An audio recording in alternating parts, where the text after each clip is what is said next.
sponsors, Friends Therapy Center. For our platinum sponsors, Friends, the company 𝘚𝘵𝘢𝘐. 𝘍𝑢𝑗𝑢𝑠𝑡 IQ Incorporated. Olive Tree Development Center. The A Beauty and Wellness. Nephroasia Dialysis Center. EMPT Trading. ILP Landscaping. For our gold sponsors, Learning Basket Tutorial Center. Our Pharmacy and General Merchandise.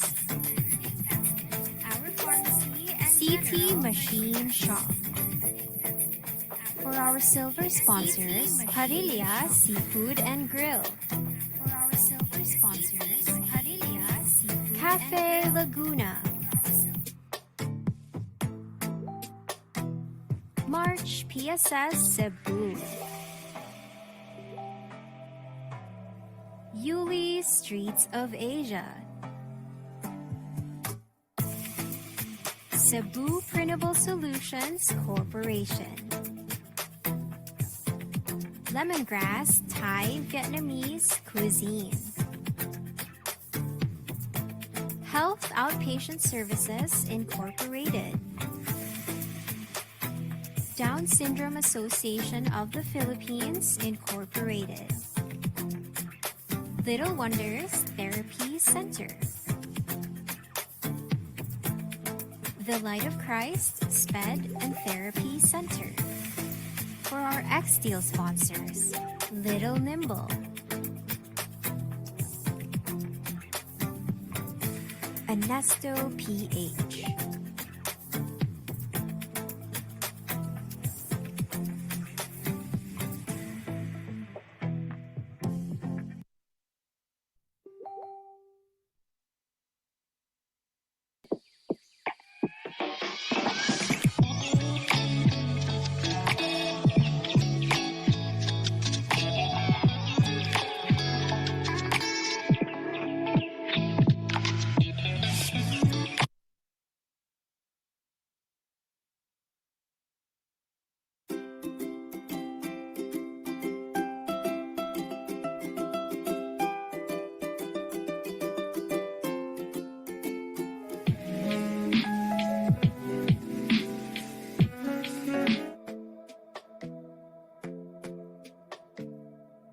For our platinum sponsors, Friends Therapy Center. The company 𝘚𝘵𝘢𝘐. Mindjust IQ Incorporated. Olive Tree Development Center. The A Beauty and Wellness. Nephroasia Dialysis Center. EMPT Trading. ILP Landscaping. For our gold sponsors, Learning Basket Tutorial Center. Our Pharmacy and General Merchandise. 𝘬𝘵𝘥𝘢𝘺 Shop. For our silver sponsors, 𝘭𝑚 Seafood and Grill. Cafe Laguna. March PSS Cebu. Yuli Streets of Asia. Cebu Printable Solutions Corporation.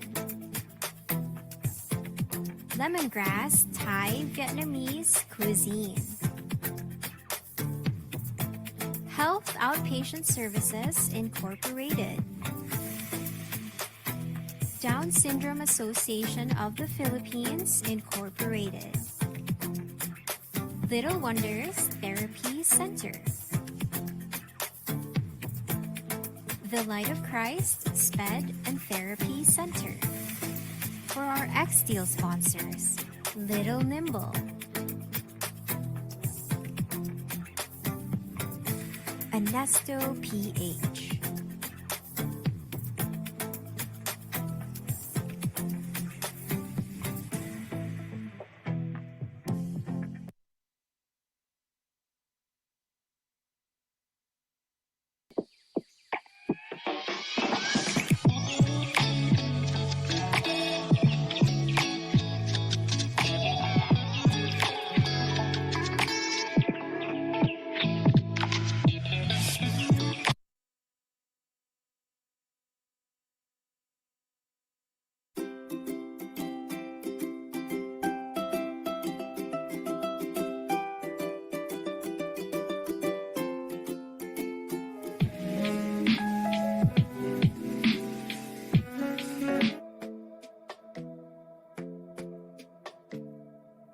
For our Platinum sponsors, Friends Therapy Center. The company Cebu. Mindjust IQ Incorporated.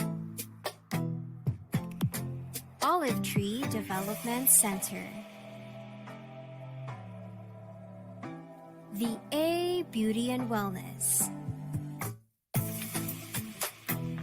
Nephroasia Dialysis Center. EMPT Trading. ILP Landscaping. For our gold sponsors, Learning Basket Tutorial Center. Our Pharmacy and General Merchandise. CT Machine Shop. For our silver sponsors, Parilla Seafood and Grill. Cafe Laguna. March PSS Cebu. Yuli Streets of Asia.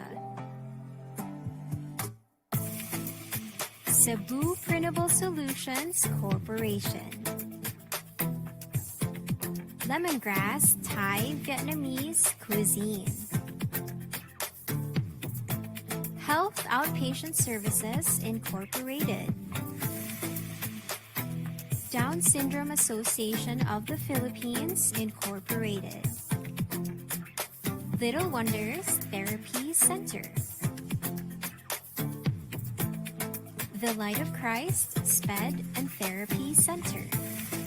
For our X-Deal sponsors, Little Nimble, 𝘚𝘵𝘢𝘺𝘢𝘕𝘐.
For our Platinum sponsors, Friends Therapy Center. The company Cebu. Mindjust IQ Incorporated. Olive Tree Development Center, the A Beauty and Wellness, Nephroasia Dialysis Center, EMPT Trading, ILP Landscaping. For our gold sponsors, Learning Basket Tutorial Center, our pharmacy and general merchandise, CT Machine Shop. For our silver sponsors, Parilla Seafood and Grill, Cafe Laguna, March PSS Cebu, Yuli Streets of Asia, Cebu Printable Solutions Corporation, Lemongrass Thai Vietnamese Cuisine, Health Outpatient Services Incorporated, Down Syndrome Association of the Philippines Incorporated, Little Wonders Therapy Center, The Light of Christ SPED and Therapy Center. For our X-Deal sponsors, Little Nimble,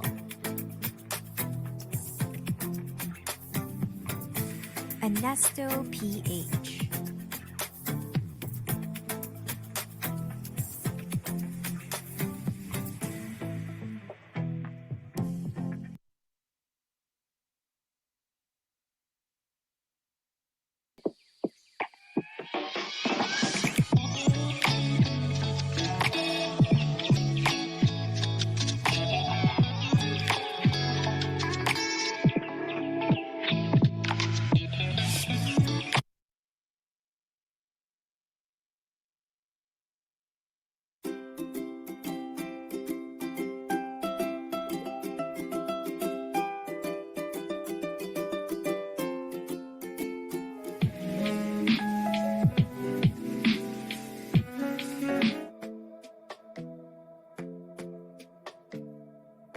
for our platinum sponsors, Friends Therapy Center,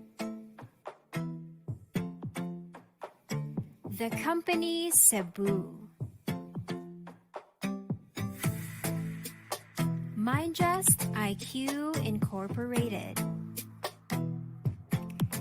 Olive Tree Development Center, the A Beauty and Wellness, Nephroasia Dialysis Center, EMPT Trading, ILP Landscaping. For our gold sponsors, Learning Basket Tutorial Center, our pharmacy and general merchandise, CT Machine Shop. For our silver sponsors, Parilla Seafood and Grill, Cafe Laguna, March PSS Cebu, Yuli Streets of Asia, Cebu Printable Solutions Corporation, Lemongrass Thai Vietnamese Cuisine, Health Outpatient Services Incorporated, Down Syndrome Association of the Philippines Incorporated, Little Wonders Therapy Center, The Light of Christ SPED and Therapy Center. For our X-Deal sponsors, Little Nimble, 𝘚𝘵𝘭𝘭𝘰𝘬.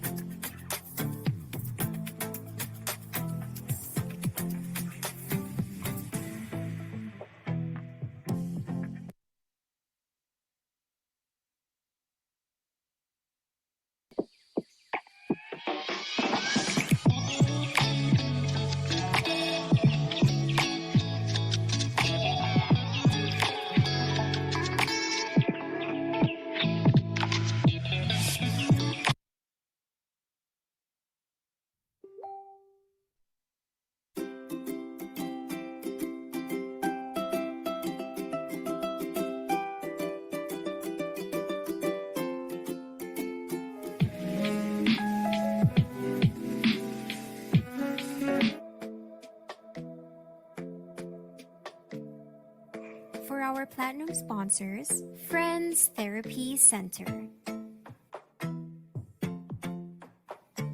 the company Cebu, Mindjust IQ Incorporated,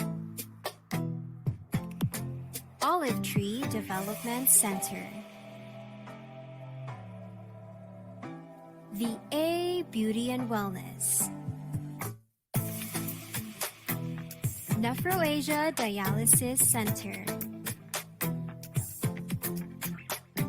EMPT Trading,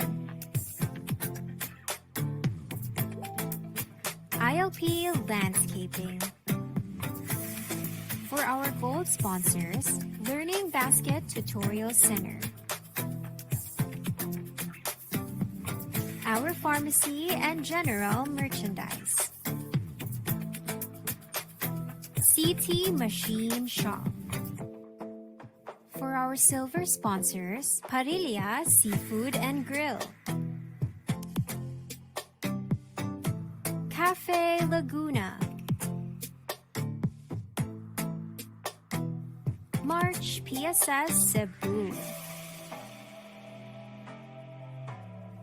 Yuli Streets of Asia, Cebu Printable Solutions Corporation,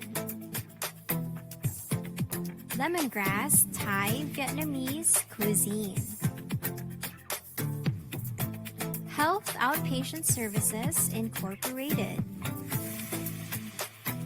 Down Syndrome Association of the Philippines Incorporated, Little Wonders Therapy Center, the Light of Christ SPED and Therapy Center. For our X-Deal sponsors, 𝘚𝘵𝘢𝘺, 𝘚𝘵𝘥𝘢𝘺.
For our platinum sponsors, Friends Therapy Center,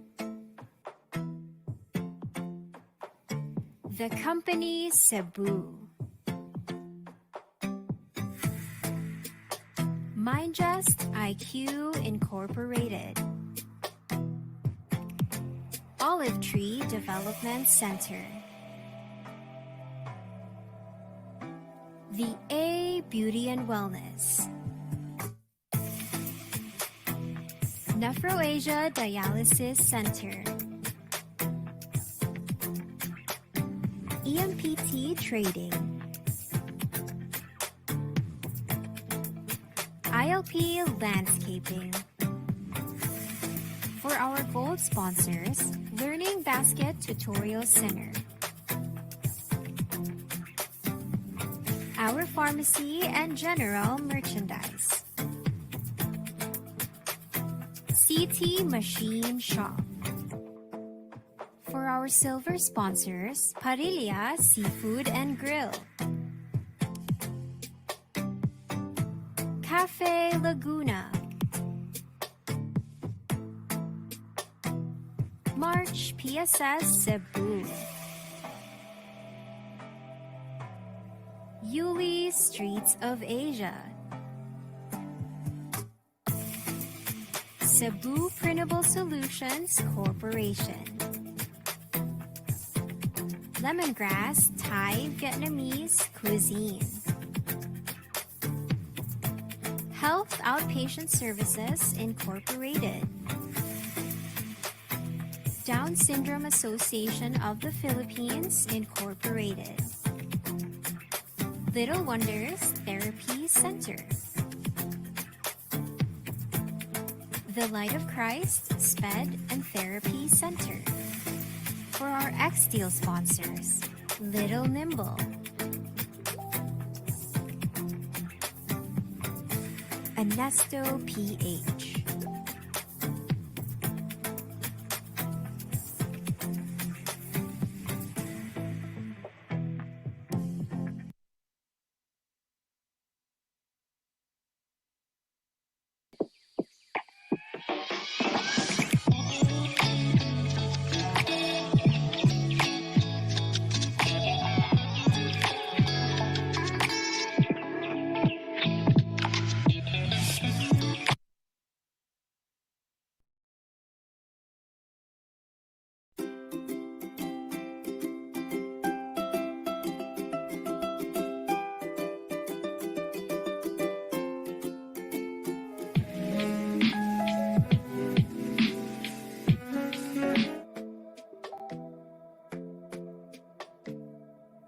for our platinum sponsors, Friends Therapy Center, The Company Cebu, MindJust IQ Incorporated, Olive Tree Development Center, The A Beauty and Wellness, Nephroasia Dialysis Center, EMPT Trading, ILP Landscaping. For our gold sponsors, Learning Basket Tutorial Center, our pharmacy and general merchandise,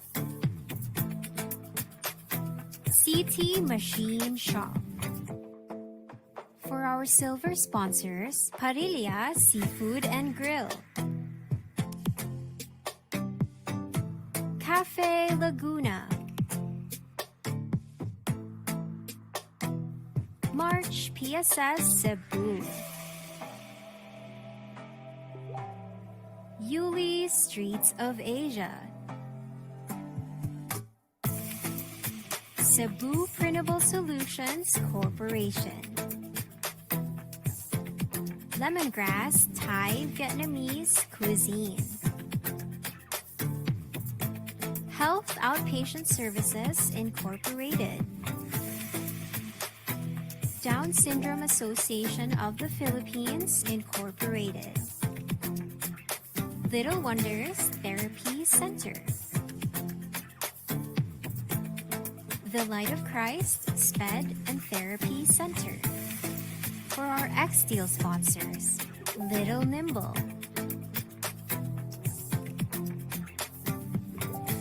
Ernesto PH,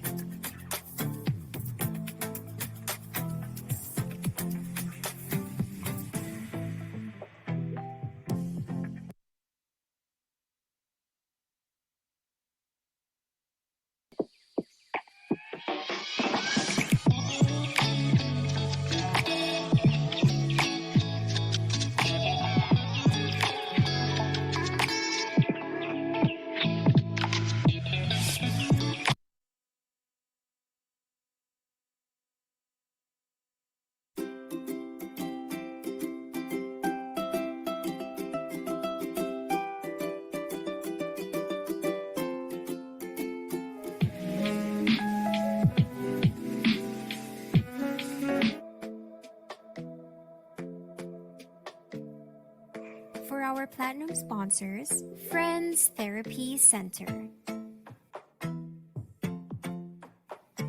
The company Cebu. Mindjust IQ Incorporated. Olive Tree Development Center. The A Beauty and Wellness. 𝘍𝘀𝘥𝘠𝘕 Dialysis Center. EMPT Trading. ILP Landscaping. For our gold sponsors, Learning Basket Tutorial Center. Our pharmacy and general merchandise. CT Machine Shop. For our silver sponsors, Parilla Seafood and Grill. Cafe Laguna. March PSS Cebu. Yuli Streets of Asia. Cebu Printable Solutions Corporation. Lemongrass Thai Vietnamese Cuisine. Health Outpatient Services Incorporated. Down Syndrome Association of the Philippines Incorporated. Little Wonders Therapy Center. The Light of Christ SPED and Therapy Center. For our X-Deal sponsors, Little Nimble.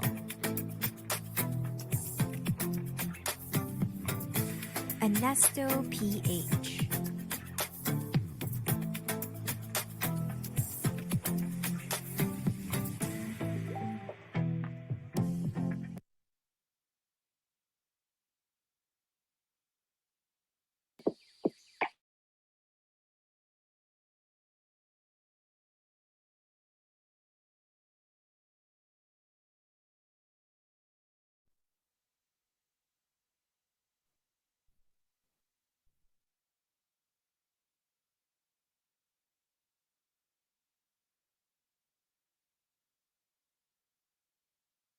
Hello, pleasant morning to everyone here.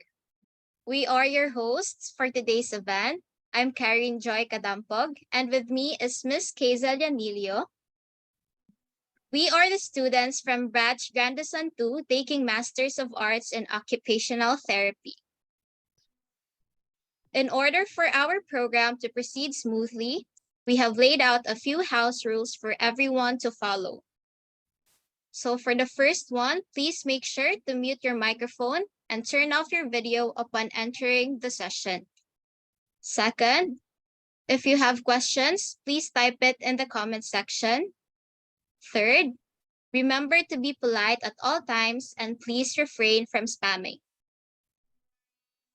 Thank you for reminding us of the house rules, Karine. Before we start, I would like to extend a very warm welcome to all of you. We appreciate you taking off your busy schedules to join us today. And most of all, I hope everyone is safe and well after the storm. Kasi grabe yung bagyo last week and we decided to postpone it because some of our teams are affected as well as our speakers. So reminder to keep your loved ones safe after the storm by following safety protocols. So now, Karine, now that the sun has finally come back out, it's the perfect time to learn a lot today as we have also lined up for you to have a fruitful and engaging webinar. Anyway, Karine, nafe-feel mo na ba yung excitement ng mga viewers natin? Kasi na-excite na rin ako eh. Alam ko matagal na sila naghihintay dahil sa postponement ng event natin. Oo nga, that's very true. And I am actually thrilled about what is in store for us today. Nafe-feel ko na talaga yung excitement of the viewers as well. So let's get ready, take a sip of coffee, sit back, and relax as we welcome you to another exciting season of Spotlight Season 5. Occupational Therapy, Jack of all trades. So this season, we have prepared 4 programs for you. And today, an insightful and knowledgeable discussion is prepared for our episode entitled Locked and Loaded, OT Key Working Together with Other Professionals.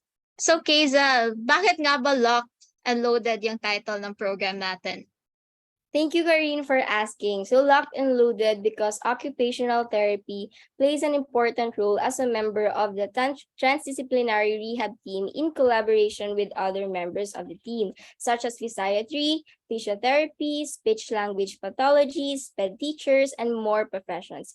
So, working with other professionals helps us UT practitioners to have better decision-making and clinical judgment in providing therapy services to clients of all ages.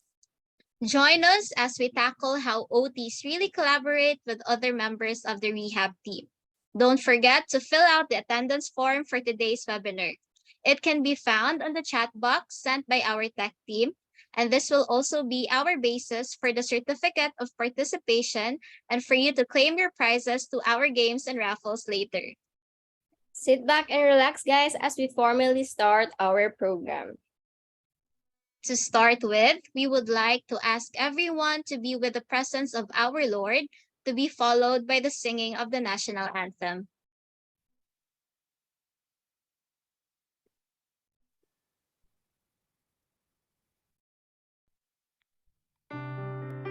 Let us close our eyes, bow our heads,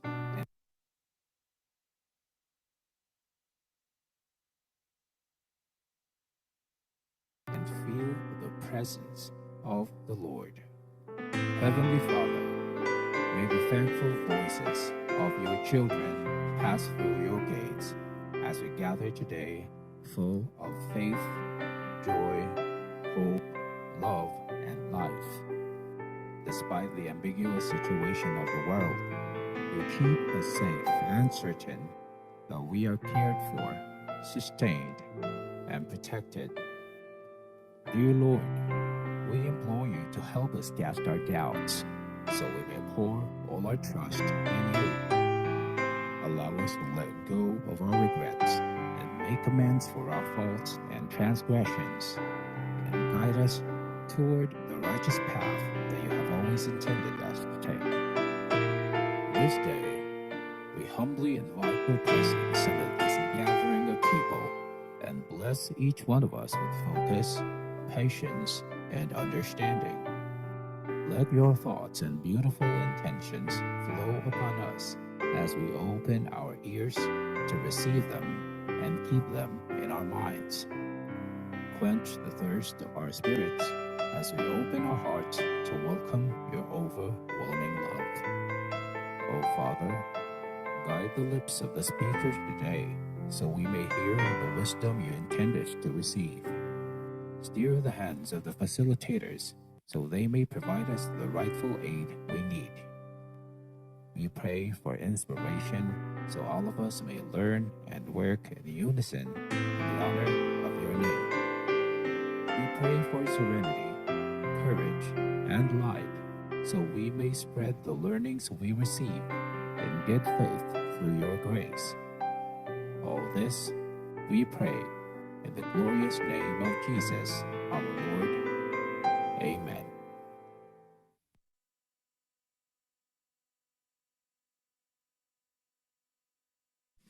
Mga kababayan, ang pambansang awit ng Pilipinas. Kayang magiliw, helas ng sinakanan, alam ng puso, sa titik mo'y buhay. Lupang hinirang, tuyag ka ng magiting, sa manlulupin, di ka pasisigil, sa nagatang tutok sa simoy at sa langit mo bangaw, ay hinagang tulakaw.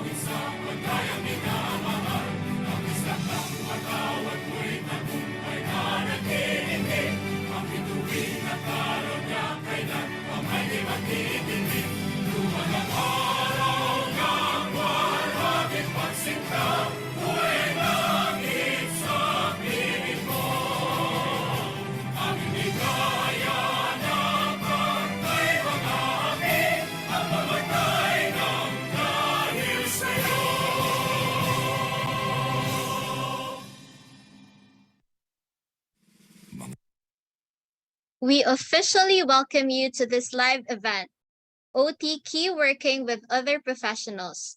The discussion is in line with group dynamics and key working with the professionals available in the team and their role in treatment, which is essential for a successful management. We have the following objectives for this program. Okay, so our first objective is to know about occupational therapy to prepare for an effective treatment planning in correlation with other professionals involved in treatment planning. Next, the second one is to help us identify and investigate the processes that influence group development and performance. And our third objective is for us to be aware of the skills required to intervene and improve individual professionals and groups' performance in an organizational setting. Our fourth objective is to create a more successful organization by implementing techniques that have a positive impact on goal achievement. And lastly, for our viewers to know about key working with other medical and non-medical professionals to create a family-centered approach in treatment sessions. Thank you, 𝘬𝘍𝑥, for giving us our main goal for today's webinar. Let's see how excited the audience are for today. Please comment in the chat box or make use of the reaction button in your Zoom accounts. So give a thumbs up if you're still there, a heart reaction if you're happy, and a smile emoji if you're excited. Okay, let's see kung excited na talaga yung mga viewers natin. You guys can comment kung taga saan kayo or pwede rin kayo magpa-shoutout. Ayun. Okay, tignan natin sa Facebook page kung meron din mga reactions and or shout out and comments. Ayan, from Rachel Kilaton from Davao daw siya. So hello Rachel. Ayun, from Cagayan de Oro, we have Ella Pagara. Hi, Ella. And from Kenneth for Lucas, shout out from Caloocan daw. Hello sa mga taga Caloocan. Hello din, Kyla from Bataan. Ayun, ang dami natin ngayon. Yes, excited na Okay. Wow, may California pa tayo. International pala tong webinar natin. Yes, kahit saan, no? Pwede talaga silang mag-listen. So, ayun. Enough of the shout out now. We'll proceed for our viewers to have an overview of our event today. This will be the program flow. Ayun, okay. So for the next part of our program, we will be introducing the speaker and then followed by the live talk, presentation of sponsors, icebreaker, another part of the live talk, and then we will be starting to present the certificates, and then finally, yung raffle draw and the giveaways. Okay, wow, talagang may raffle. Excited na talaga sila dito. So ready na ba kayo guys? Now, the prizes that awaits the lucky winners are the following. The first winner will win one shirt from Anesto PH. The second, third, fourth, fifth will each get a 200 peso worth of GCash, and the grand winner will win a 500 peso worth of GCash. Once again, a friendly reminder to our viewers, don't forget to fill out the attendance form for our webinar. It can be found in the chat box sent by our tech team, and this will also be our basis for the certificate of the participation and for you to claim your prizes to our games and raffles. Okay, so now as we formally start the discussion about our topic, OT working together with other professionals, we would like to introduce our great speaker for today. She is a certified autism specialist, clinical director of TheraCare Therapy Center in Davao, and a clinic supervisor at DevHub Child Intervention Center in BGC, Taguig City. Let's all greet with a warm round of applause, Miss Vanessa Tan Ibanez, MBA OTRP.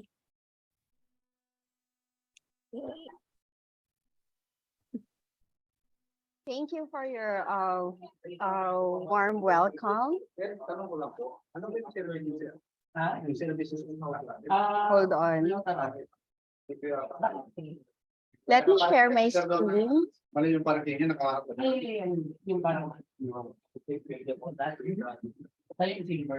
Okay. So I hope that today's discussion will be worthwhile to spend your Sunday morning with me. Thank you for having me today, this morning.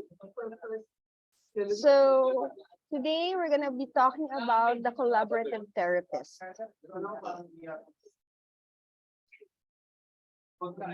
So today's discussion is basically an expansion of what I've talked about during the PAOT Mindanao General Assembly last month.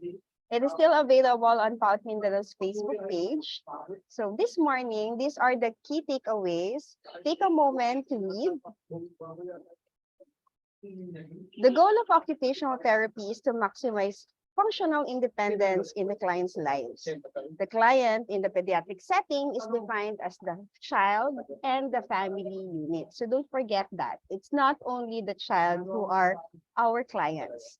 So caregivers are in the family unit and they directly support the child and are able to provide us therapists unique insights and knowledge into the overall functioning of the child on a day-to-day basis. Caregivers are critical, often overlooked members of the pediatric multidisciplinary team. So in order to address the needs and functioning of the child in the family unit, an OT must collaborate with and engage the caregiver throughout the OT process. Engagement is a complex, multifaceted element in healthcare, especially in the therapeutic settings. So engagement of caregivers in therapy has a positive correlation to increased caregiver satisfaction, child engagements, and therapeutic outcomes. So let's review what is family-centered care. Family-centered care entails partnerships between families and professionals that are built on the following principles. Families and professionals work together in the best interests of the child and the family. So it's a common misconception that we do child-centered, and it's literally child-centered only.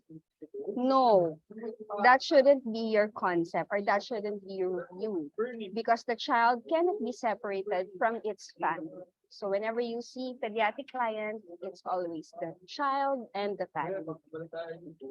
As the child grows, he or she assumes a partnership roles. That means he or the child can also eventually choose the outcomes or the goals he wanted to have, what functionings he wanted to have if the child is capable. Now, everyone respects the skills and expertise brought to the relationship. So not only the therapists or experts, professionals, speech therapists, SPED teachers, and behavior therapists are the experts. Also the family members, the parents, the grandparents, and all that. And of course, trust is acknowledged as a fundamental key in this approach. So communication and information sharing are open and objective.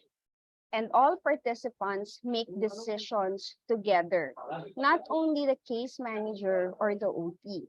Usually kasi yung OT yung nagbibigay ng direction, or it's the developmental pediatrician. So in this approach, we have to remember that everybody, they have to contribute to the decision making. And also, in this principle, families and professionals share a willingness to negotiate.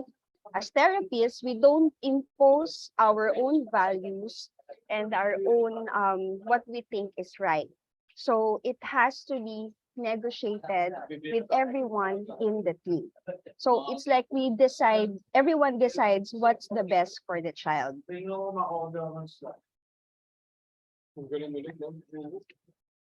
Okay, based on the partnership of family-centered care, we acknowledge the family as the constant in the child's life. So we will all move on. We will be replaced as therapists, but the family is the only thing that's constant with the child. So it's best to really include them in the therapy process. Okay. So, and it's also built on the family strengths. The family supports the child in learning about and participating in his or her decision making. We also have to support the child in learning how to make decisions in the direction of his therapy. In family-centered care, we honor cultural diversity and family traditions. So, like, if the family attends lots of parties and lots of family events, do we just say, avoid those events? Your child doesn't need it. But what if that's valuable to the family? It's important for them, for their child with special needs to participate in this event that maybe for us, it's not important, but for them it's important. So it could be one of the goals, right? Okay. And also in this family-centered care, we recognize the importance of community-based services. So as therapists, we should know what are available in the community, like swimming lessons, what are the available other teaching learning opportunities for the child. Okay, or schools around the area. So even myself, no, I caught myself not knowing what schools around, what schools are in the vicinity or within the zone where I'm practicing. So naturally, the clients that we have there attending that, getting therapy from the center I'm affiliated with, most likely they also live within the same area. So it's very important that we know what's available for the child in that community and for the family. Kasi it's like you will, as therapists, we recommend, professionally, taekwondo will be helpful for your child, or swimming lessons can be helpful for your child. And then the next question, where do we avail these services? Teacher, no, where do we avail these services in band? Diba? So, kung mag-recommend ka, dapat alam mo din kung anong i-recommend mo. Bibigyan mo din sila ng help in finding your options. Okay? And then, in the family-centered care, promotes an individual and developmental approach. So, we are experts in the developmental perspective, diba? So, hindi natin yan dapat kalimutan. And then, family-centered care encourages family-to-family peers and peer support. So this is actually challenging. I have a question. In the centers we are, or you are affiliated with, do they have a family support group? You can answer in the chat box, so later we can discuss that. Do you have family support group? If ever there is, who facilitates it? Or if there's no family support group in the center, do we encourage them, like deliberately, we encourage them to join parent advocacy organizations like Autism Society of the Philippines and or other, a lot of Facebook group pages offer support to parents right now. So do we deliberately tell them, okay, for family support, or you can join this organization to help you understand more, or to help you with the challenges of being a parent or being a family member with a child with special needs. Well, before I don't, but one time there was a mother who asked me, meron po bang family support group dito? Tapos ako, oo nga, no, that's actually part of the principles of family-centered care. Na supposedly, yung center will provide such services. But yeah, a lot of centers now don't have these services. And actually, isa lang yung alam ko na center na merong ganon. Na meron talaga silang program for that. So, anyway, so let's move on. Okay.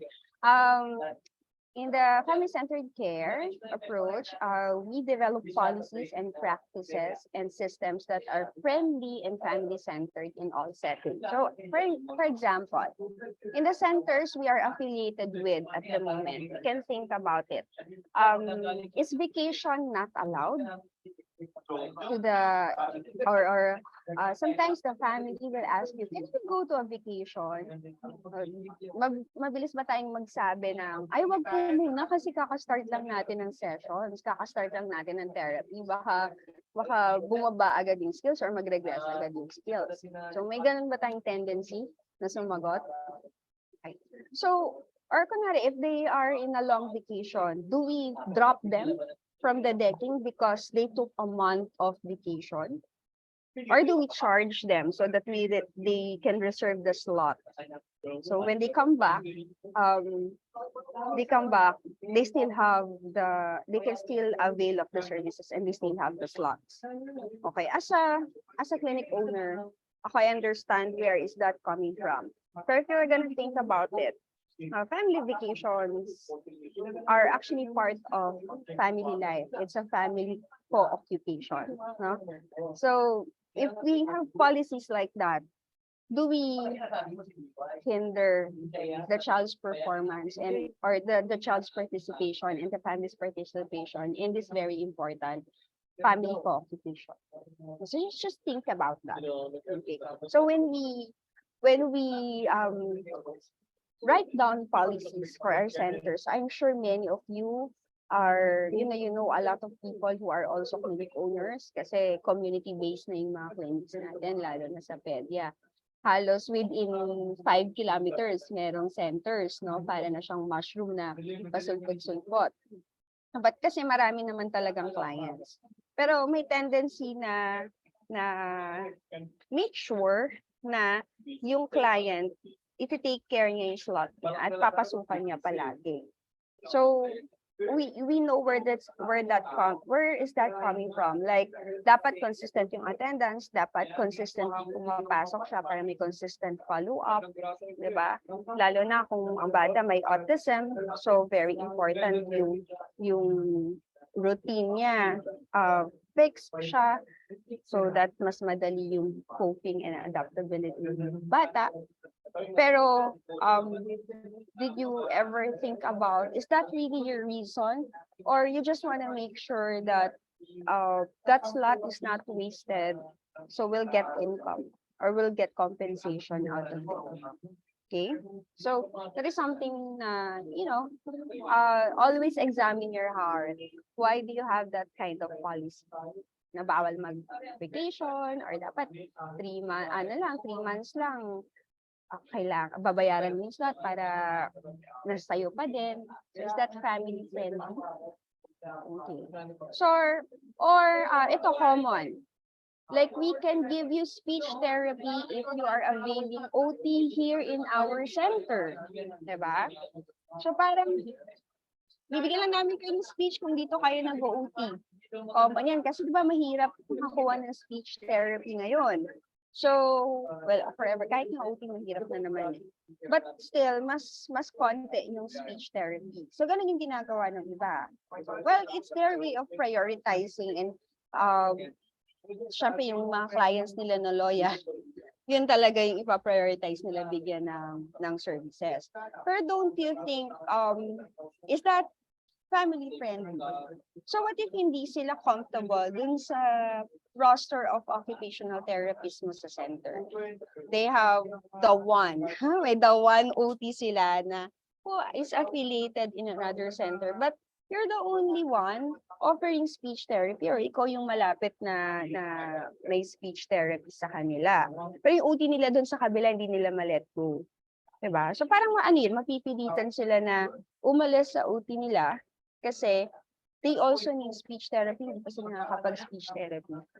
And dito na lang sila sa center mo. Kasi makaka-avail sila ng speech therapy, tsaka may OT din naman. Tapos usually, yung reason ng mga centers na may ganong policies, di ba? Usually, para daw mas madaling mag-collaborate, yung OT and yung speech kasi isang center lang sila.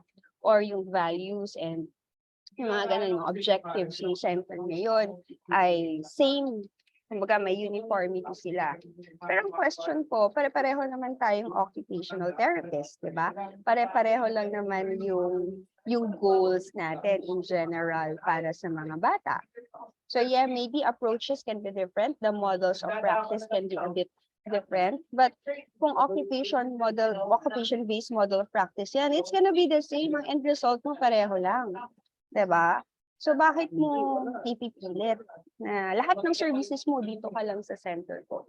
So that is something na when you write down your policies for your clinic or kahit hindi ikaw yung may-ari. Like right now, I'm currently holding a position na supervisory, managerial, but I don't own the center. Diba? So I have the liberty to write down policies that can be family friendly or therapists in favor lang palagi. Diba?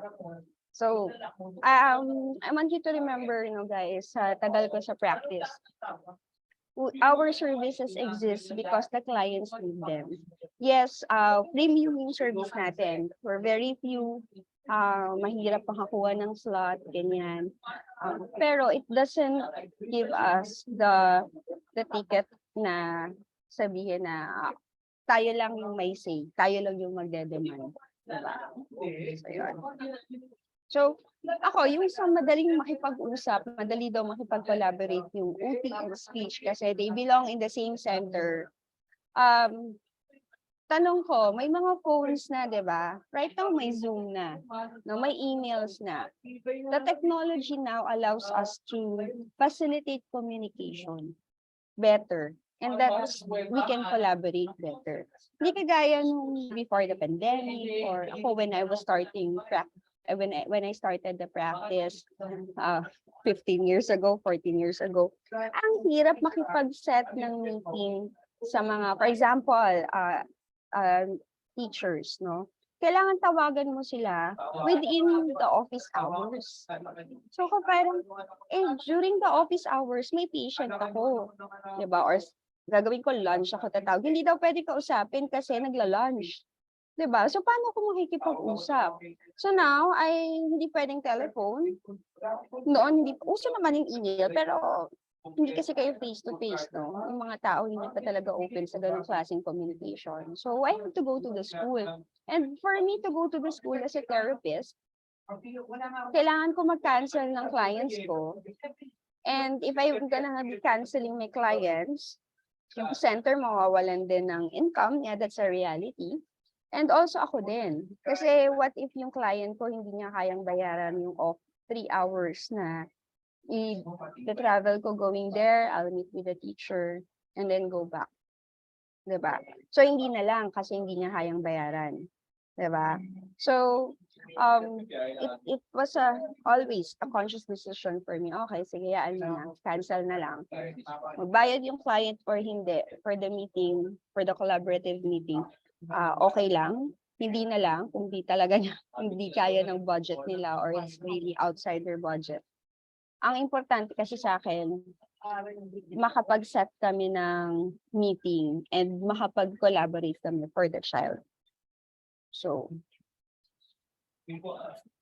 for center owners or for center administrators, you can write down policies that will incorporate this kind of like PTC. So later we'll discuss more on that. Na pwede siyang part na siya ng policy mo, part na siya ng pwedeng babayaran sa initial pa lang, or meron ka ng policies regarding sa payment and regarding sa cancellations of clients to give way for PTC or for parents, teachers, therapists, conference.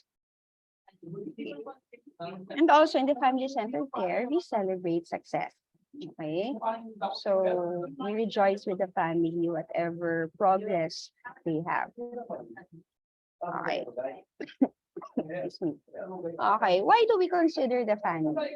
So other than the family is constant in the child's life, understanding how a child performs or what activities the child will engage to, is or will be dictated by its family. So remember that young children first learn about activities, how to perform them, what activities have meaning to them, and what are expected, what to expect as outcomes of their efforts or within the family context.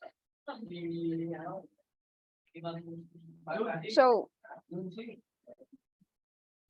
important yung family because family occupations contribute to the child's outcomes. So like yung establishing the cultural foundation for learning, learning occupations that enable children to participate in a variety of contexts. So how we react, how we respond to situations is actually based on what the family, what is the cultural background of the family. Diba?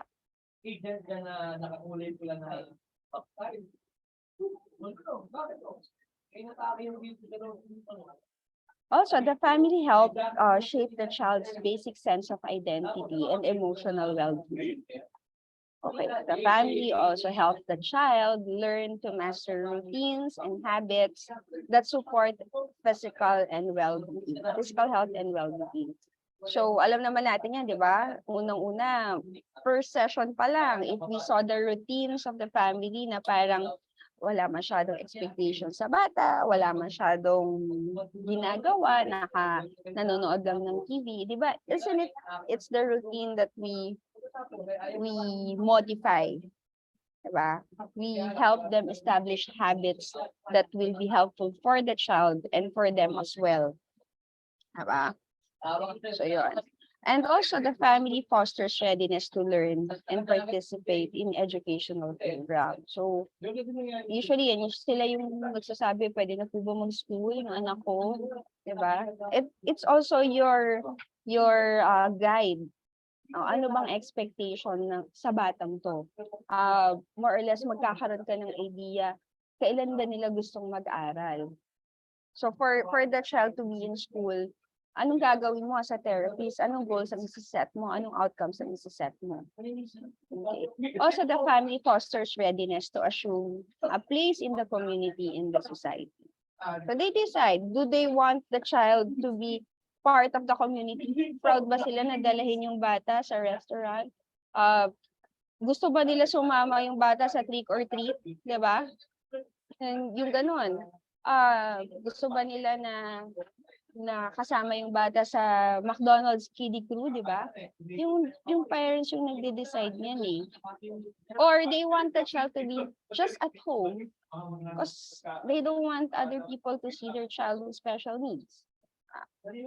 So, family yung magde-decide niyan. Okay. And if they don't want to do it, ikaw, role mo as a movie to encourage them.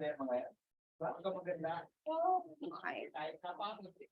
So, I have a question to you guys, my fellow occupational therapists. And kung may nakikinig na hindi OT. So, as a therapist, what do you value? Right now, what do you value? Is it the certifications? Is it more income? Is it the position? Or is it the acknowledgement that you are the best in the field? So, yan yung personal goal mo professionally as a therapist. Yun ba yung binavalue mo? Or sa clients mo naman na bata? Ang gusto mo ba yung child na hinahandle mo to be in school, despite na meron siyang special needs just to be in school? Or importante sa'yo na makapaglaro siya? Or importante sa'yo na makapag-participate siya in family or co-occupations? Do you want what is best for the child you handle? Okay, you can answer that sa chat box. Do you want what's the best for the child you handle? Okay. As an expert, you know how to prioritize goals. You know what it takes to live a productive and functional life. Kasi alam natin yung anatomy, alam natin yung relationship ng motor skills, process skills, and social interaction skills to function, right? So as an OT, you are very aware how to set goals that allows the child to participate in categories of occupations such as play, ADLs, IADLs, health management, rest, sleep, social participation, education, and leisure. And if they're older na, then they will transition to adult, work naman. So, and would you like to set outcomes in those areas to maximize child's participation and have a quality of life? Usually, ganun tayo mag-set ng outcomes, di ba? So when we set our outcomes or goals, that's the direction of our treatment planning. So yun ba yun na meron siyang participation sa lahat ng areas of occupation na to? But is that enough? Tanong ko sa inyo, is that enough kung meron kang outcomes for each category? Para masabi mo na may quality of life siya and may participation siya. Diba? Don't you want to provide quality services? How will you know that you're providing quality services? Yung process mismo, yung pag-deliver mo ng services. Hindi lang yung how to get to your outcomes. Like, ano ba yung sinasabi ko? Example, no? Yung bata, hindi siya dapat na matagal sa gadget. Like, upon eval, kita mo, whole day talaga nasa gadget yung bata. No? Tapos, ang recommendation ng doctor, totally stop yung gadget. This is just one example. Is that possible? Question ko sa inyo, is that possible na totally tanggalin sa gadget yung bata?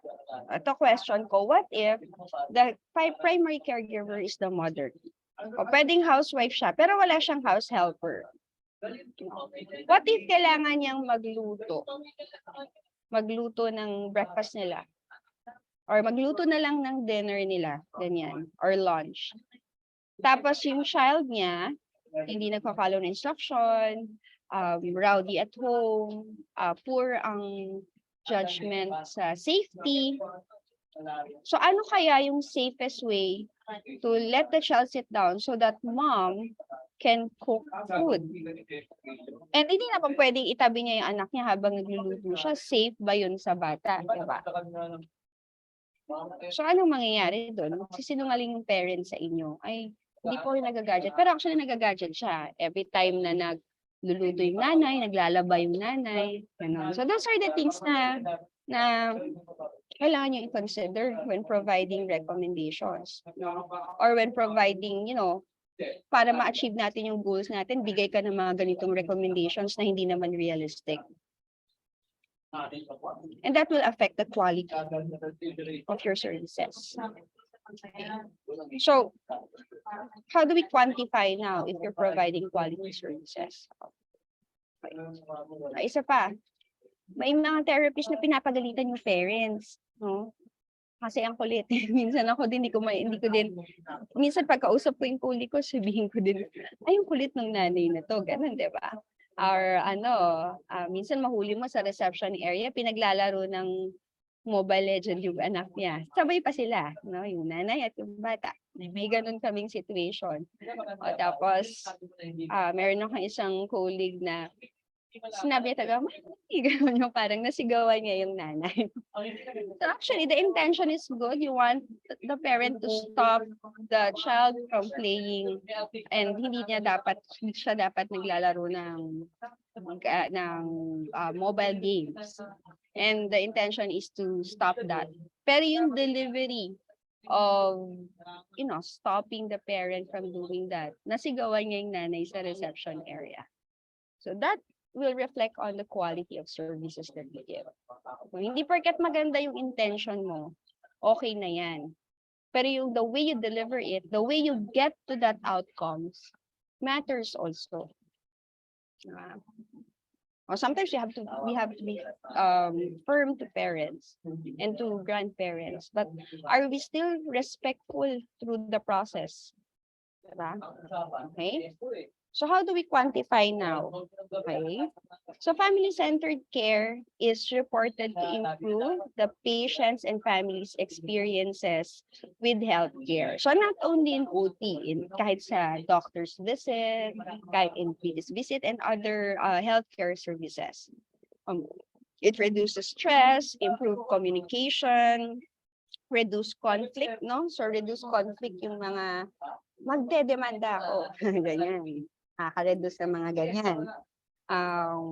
Or magrereklamo ako sa manager, or magrereklamo ako sa customer care ng hospital na to. Diba? Nakatry na ba kayo no? Na nireklamo kayo ng client sa customer healthcare hotline ng hospital na affiliated kayo?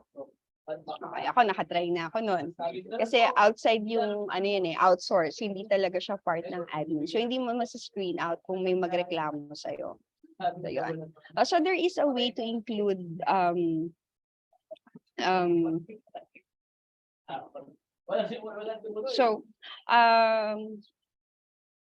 so if family-centered care is reported to improve the patients and families' experiences with healthcare, like healthcare services. Don't you want to apply these principles? Okay, so there is a way to assess if you are applying the principles of family-centered care. Okay, so meron siyang assessment tool that can help you reflect where you at in terms of applying the principles of family-centered care. So later I will post the link here in the chat box during our break. You can download it and then go to the part where you can do self-assessment. And that can help you identify where you at right now. So dapat yung assessment na yon, ang goal niya is really to get to know yourself and be more aware. Answer it as honestly as you can. Okay, so that will be later during our break. Okay. Now, who decides discontinuation of services and usually why? Okay, as a clinic manager, over the years, no, we've listed reasons for discontinuation. Ayun, question pala to the clinic administrators. And you guys, kahit kayo, do you list down, do you have a list of your clients who drop from your decking and their reason for discontinuation? Do you have that list? If you don't have that list, maybe you have to start having that list. Na hindi lang kasi nag-discontinue, gawan ng discontinuation notes. O ginagawan ba natin ng discontinuation notes? Baka hindi. O, diba? So, basta nagpaalam na siya o babay na. Okay na yun. Diba? So, over the years, no, mostly financial constraints yung nalilista namin or accessibility of the center, like lumipat na sila ng bahay or may mas malapit na center sa kanila, diba? Or malayo na, traffic na, nag-changing traffic situation, or nag-iba ng school, and malayo yung center from the school, so they have to go to therapy after, so malayo na, hindi na pwede. And ito yung common, conflict in schedule, no? Conflict in schedule, so like nag-school na, so morning yung therapy nyo, and then morning yung school, pag-enrollment, wala ka nang mabigay kasi punong-puno tayo, di ba? Yung mga therapists punong-puno. From 8 to 5, may patient. Yung iba from 7 a.m. to 6 p.m. may patient, di ba? So, wala ka nang masyadong freedom to move your patients around, di ba? O yung iba magre-request ng Saturday. So, magdadrop yan. Hahanap na lang yan ng center na makakapagbigay sa kanila ng schedule na preferred nila. Diba? Okay? So, but many then clearly states they're dissatisfied with the outcomes or the goals are not achieved. Pero usually, hindi yan sinasabi sa inyo eh. Nalalaman nyo na lang yan sa doktor. No? Yung sa doktor magsasabi. Good thing if you are in communication with the developmental pediatrician, malalaman mo yon. Or may affiliated kayo na DevPed. Kung wala, hindi mo yun malalaman. Diba? Kung dissatisfied ba sila o hindi. Minsan papaalam na lang yan ay financial Pero actually, they're dissatisfied. No? Okay. Or minsan malalaman mo na yung issues nila pag lumipat na sila sa ibang centers. Eh, di ba magkakakilala naman yung mga center, no? So, may time makakarating sa'yo na dissatisfied pala si ganitong client mo. Pero may times hindi. So, or yung iba, ako nakasubok din ako ng nagpaalam sa center kasi they felt like disrespected or unvalued. So in one of the feedbacks, in one of the requests, they felt like rejected and disrespected nung therapist nila. And the therapist isn't aware na ay na-offend pala siya sa sinabi ko. Wala naman, hindi naman po offended yung pagkakasabi ko. Ganun pa yung pagkakasagot ng therapist. Alam niyo kung ano yung ginawa ng therapist? Kasi ang request ng mom is itong si therapist na to yung mag-handle sa kanya. Kasi isa siyang expert in a certain technique. Nagkataon naman itong therapist na to dahil nga expert siya in a certain technique, parang siyang patient. And nagkataon lang na masyado siyang ma-gesture na person. Like, yung mga ganyan, like hand movements, ganyan.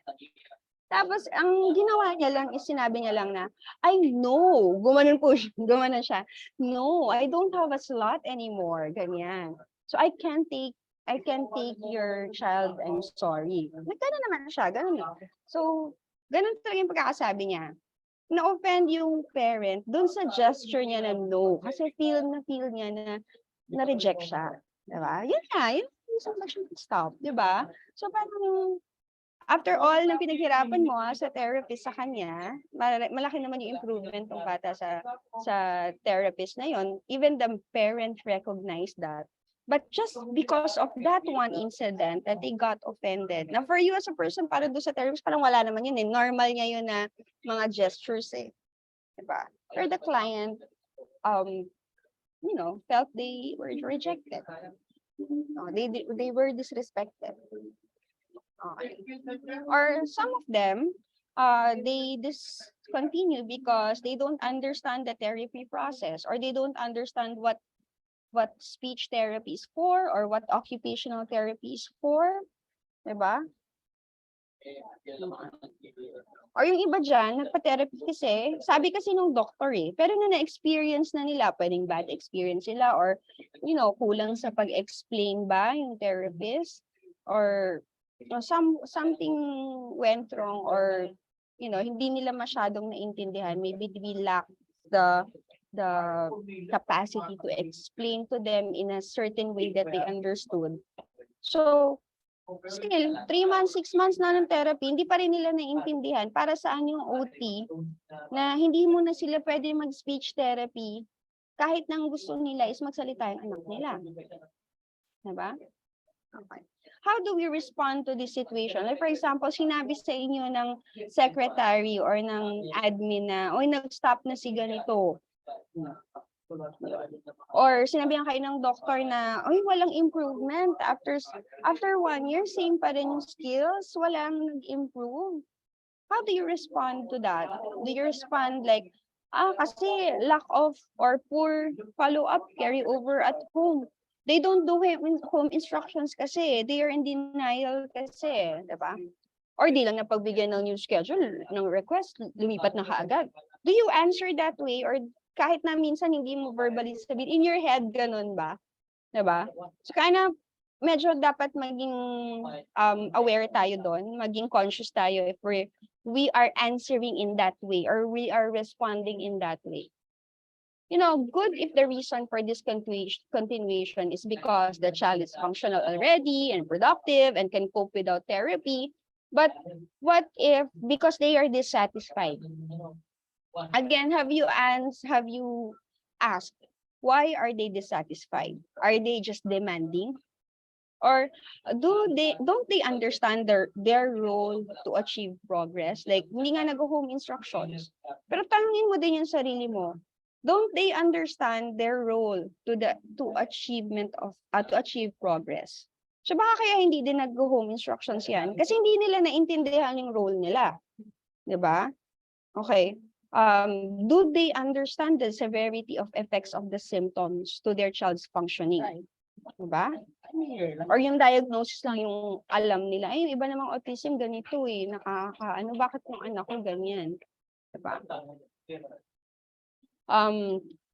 Or maybe they stop because they feel like not empowered and they feel like they're treated without respect. Or maybe their input or they have no input or say on the outcomes or goals that you set. Okay? So they're dissatisfied.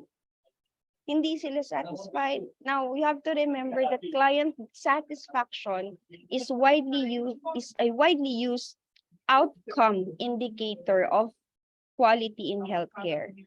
And it's inherently client-centered. So if you're saying you're client-centered, pero wala kang pakialam sa magiging satisfaction ng client mo, you're contradicting yourself, no?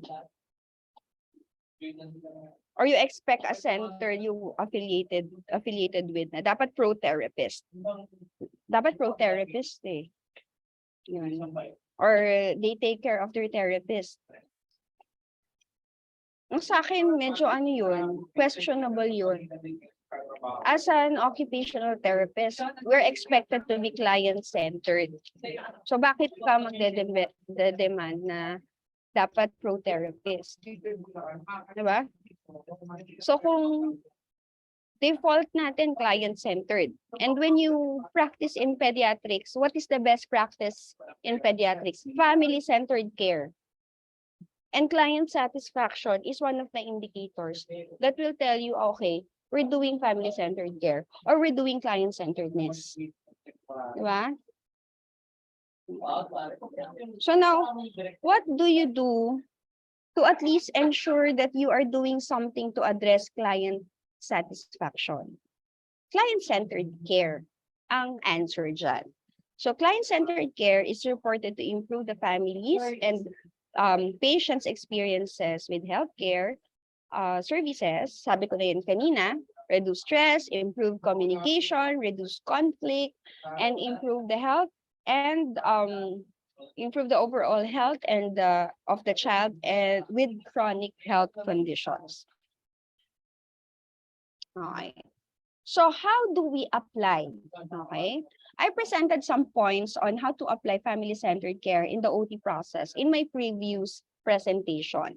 But today I chose to present it in a different way and focus on other aspects of family-centered care. So it's nice if you will listen also to the previous discussion. No? So for you to remember the application, I want you to remember the word cope. Okay, cope is easy to remember and it is our role, diba?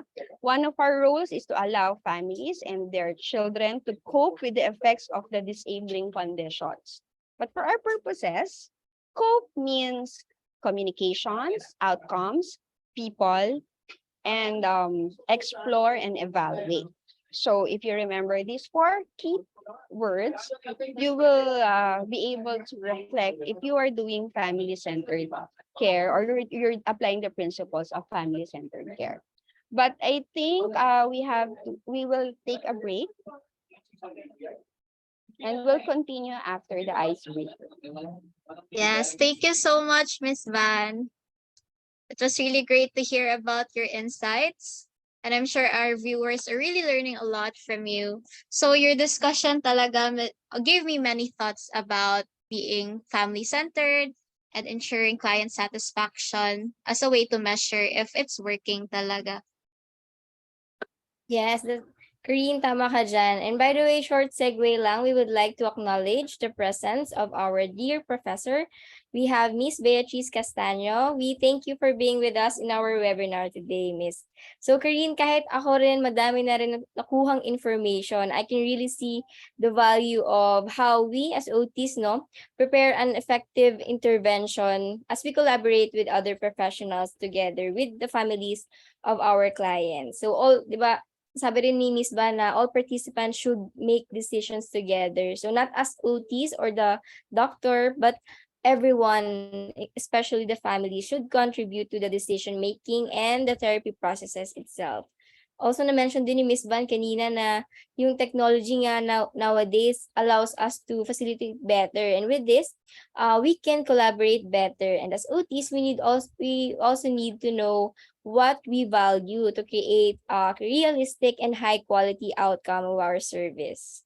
Oo, I agree din. I think yung tagline talaga is being realistic. Kasi nung sinabi ni Miss Van about making zero policies talaga sa gadget use, napaisip din ako sa clients ko. Are they really not using gadgets? So feel ko talaga meron. Kasi yung mga children natin, di ba? Alam talaga yung Paw Patrol, nag-share about Roblox. So may idea tayo na talagang nagpe-play sila. And we know na parang busy din talaga si mommy and daddy. So hindi talaga hands-on all the time. So ayun, napaisip din ako about that and client satisfaction. So talagang feedback is very important. Ang dami ko talagang natutunan. I hope our audience also learned a lot from Miss Van. Yes, that's right, Karine. So now let's have a quick commercial break lang and give a shout out to our silver and gold sponsors for this event. Once again, reminders to our viewers, please don't forget to fill up the attendance form para ma-claim nyo later yung mga prizes nyo. Now, it's time for our icebreaker before we continue our talk with Miss Van. So guys, we'll be showing the sponsors po pala muna.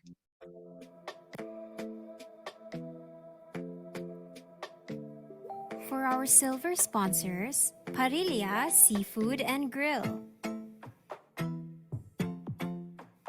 Cafe Laguna, March PSS Cebu, Yuli Streets of Asia, Cebu Printable Solutions Corporation, Lemongrass Thai Vietnamese Cuisine, Health Outpatient Services Incorporated, Down Syndrome Association of the Philippines Incorporated, Little Wonders Therapy Center, The Light of Christ SPED and Therapy Center,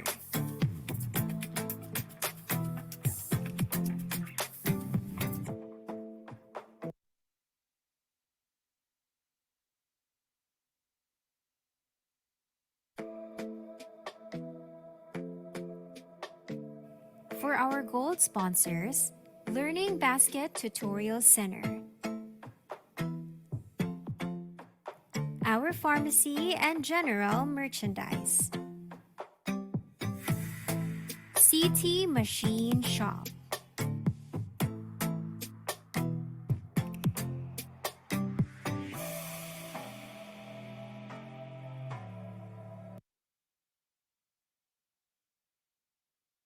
So once again, we thank our gold and silver sponsors for making sure that our program today is successful.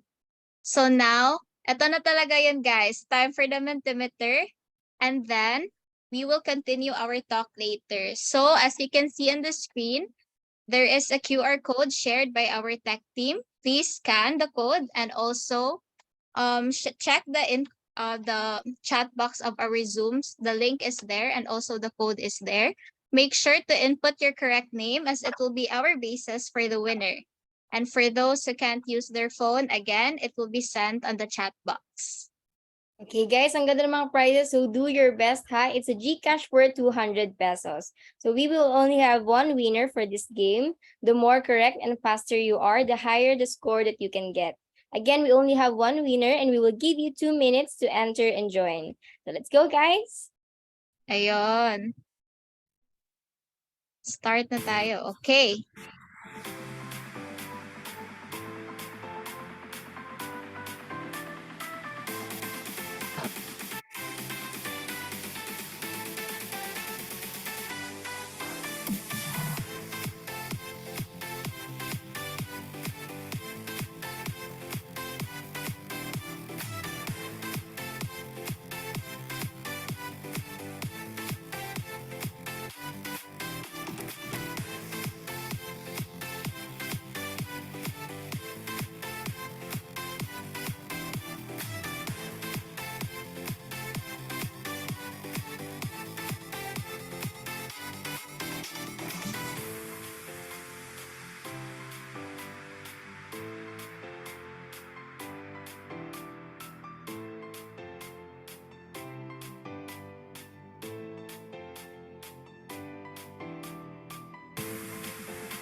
Time's up. Okay, so guys, reminder again, the more correct and faster you are, the higher the score will be. We will only have one winner.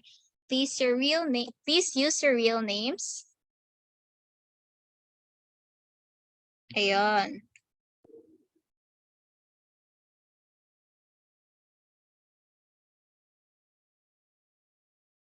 Okay, comment down below or chat in the chat box if nakikita niyo na yung Mentimeter screen natin.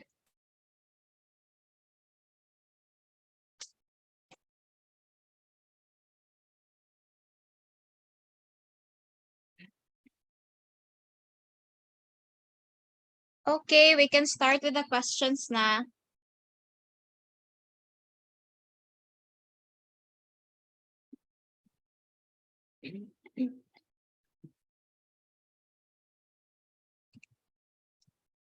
Ayun. For the first question, occupational therapists can work together with A, nurses, B, teachers, C, doctors, D, all of the above. So input your answers na, guys. Mukhang madali lang to, Karine, no? Sana makukuha nila. Ayan. So, ayan, ang correct answer for this question is letter D, all of the above. So, meron isang, meron isang namali, pero that's okay. You can, bawi na lang tayo dyan sa next questions. Okay, for the second question.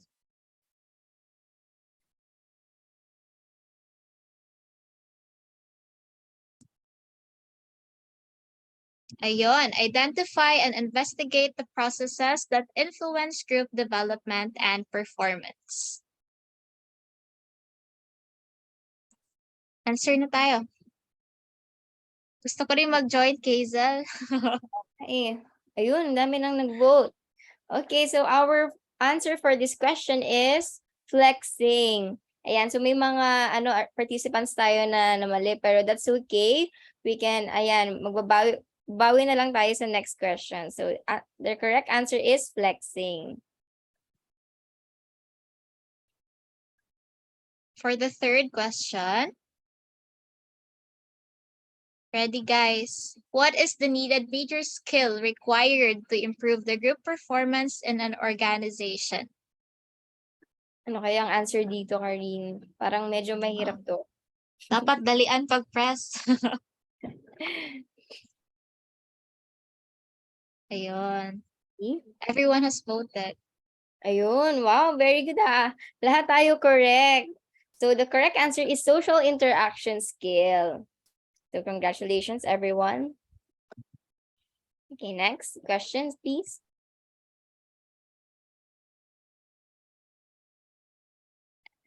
Which of the following is beneficial for improving the goal achievement of a group or organization? Answer na. Universality,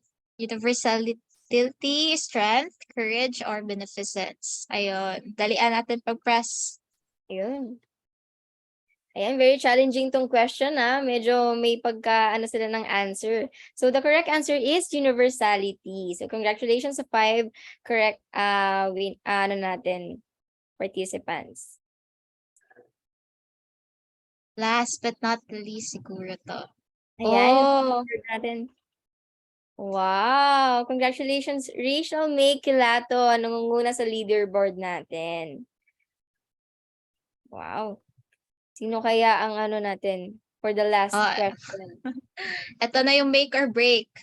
Yes. Sige guys, get ready. Keyworking means, ayun, press. Uy, medyo mahaba yung natin choices. Coordination of the care of the patients, meeting the required hours to get reimbursement. Ayun. Dati daw student ni Miss Van si Rach. Okay, coordination of the care of the patients ang tamang answer. Proud daw si Miss Van sa'yo, Miss Rach. Ayun, top student pala tong si Miss Rach. Okay, let's see yung final winner. Uy, parang magkakadikit sila. It's a close. Okay. Wow, congratulations, Miss Rachel 𝘵𝘰𝐿𝐺.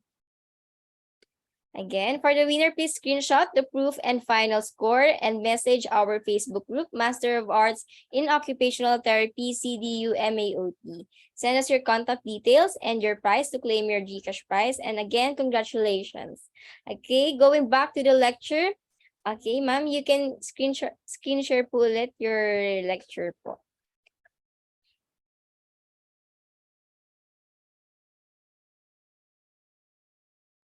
The game was fun. Sana sumali pala ako, no? Okay, so I think naka-break na yung iba, naka-toilet break na rin. I hope everybody hindi pa gutom, malapit na. So malapit na tayo, huwag kayong mag-alala. So this is basically the meat of our discussion, okay?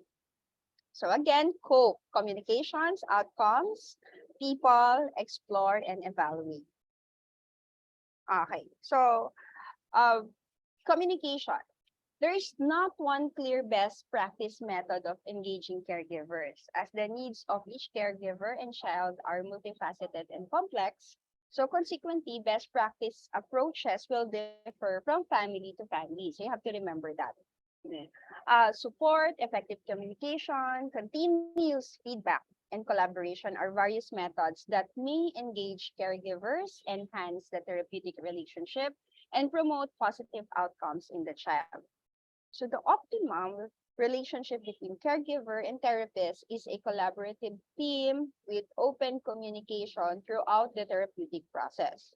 So a collaborative relationship fosters honesty. So very important yung honesty, trust, and support. Even as simple as, bakit kayo absent? Magbabakasyon ba kayo? Bakit kayo absent? Kasi ha-attend kayo ng seminar or meron kayong requirement sa masters niyo. So yung mga ganon, if you're honest why you're filing a leave or what you're going through with your child, also makes them more comfortable to be honest with you also. Okay?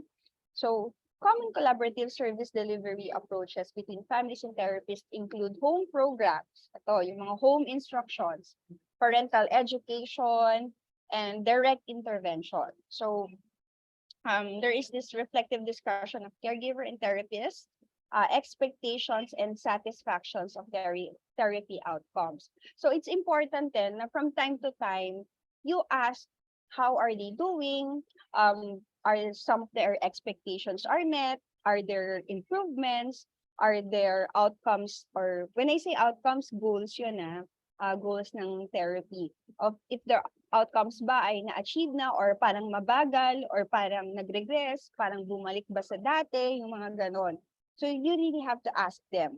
And also you can ask them, how are they doing in terms of implementing the home instructions? Which area are they having difficulty with? Kasi sometimes, pag tinanong nyo lang sa kanila, ginawa nyo po ba yung pinagawa ko last week? Diba? Baka sabihin lang sa inyo, oo. Okay, so mas maganda may follow-up question. Paano niyo po ginawa? Saan po kayo nahirapan? Diba? Ano po yung madali? Tingin niyo po ba kaya niyo siyang gawin consistently? Yan, yung mga ganyang tanong. That will help them understand that you are there for support and you are there to help them. Na hindi ka lang additional someone na bibigay ng pressure sa kanila. Itong dapat mong gawin, itong dapat mong gawin. Okay? So, ayun. So, it is essential to engage caregivers in therapy with the use of reflection and open discussion, as well as directly addressing expectations, concerns, and satisfaction. So, when I say directly addressing expectations and concerns, during feedback time, do you just immediately tell them, ito po yung performance ng anak nyo, ito po yung improvement niya, ito po yung kailangan namin i-work on, ito po yung bad news, ito po yung gagawin nyo about it sa bahay. Pero ikaw yung nakakita nun. Ikaw yung nakakita nun during session. Pero tinanong mo ba sila, ano yung mga na-observe nila sa bahay? Or if you let them observe, di ba sometimes we let the family observe in a two-way mirror, or sometimes we take a recording of a video ng session natin, tapos pinapakita natin sa kanila during feedback, di ba? Nasubukan niya na ba yun? before you actually tell them your observations, do you take time to ask them what did they observe? And anong interpretation nila dun sa na-observe nila? Anong sense nung nakita nila? Or may problema ba silang nakita doon? May improvement ba silang nakita doon? Sila mismo. And then kung may concern sila, that's the time you provide recommendations. Kasi yun yung nakita nila. Diba, ang dali minsan, no, parang ang bilis lang natin sabihin na ito yung na-observe natin. Ikaw lahat, yung as expert opinion mo. Pero sometimes, we fail to ask, ano yung na-observe nila? Okay, ano yung nakita nila? Ano yung interpretation nila dun sa nakita nila? Okay. Or kunwari, may changes kang nakita. Improvement. Diba, good news yun. Tinanong mo ba sila kung satisfied sila dun sa improvement na yun? O hindi? Diba? Those are the things na you have to be deliberate in asking yourself so that the next session, you can plan for it. Diba? Okay. So, also, researchers reported decreased parental satisfaction with group therapy. Okay? So, as opposed to individual-based therapy. Kasi minsan, may mga centers na they have group therapy to maximize the contact hours or kasi they have very few therapists. So, pinagsasabay-sabay yung session. Parang, okay, pare-pareho sila ng level, pare-pareho sila ng needs. Pagsabay-sabayin sila. O, di ba, amazing, may ganun pala. You don't group children based on that rationale. Oh, you will do group therapy maybe because you're targeting social skills outcome, no? And then you have to be specific anong klaseng social skills outcome yung gusto mo, or maybe you want to make them ready for school, and then there are certain outcomes that can only be targeted in a group setting.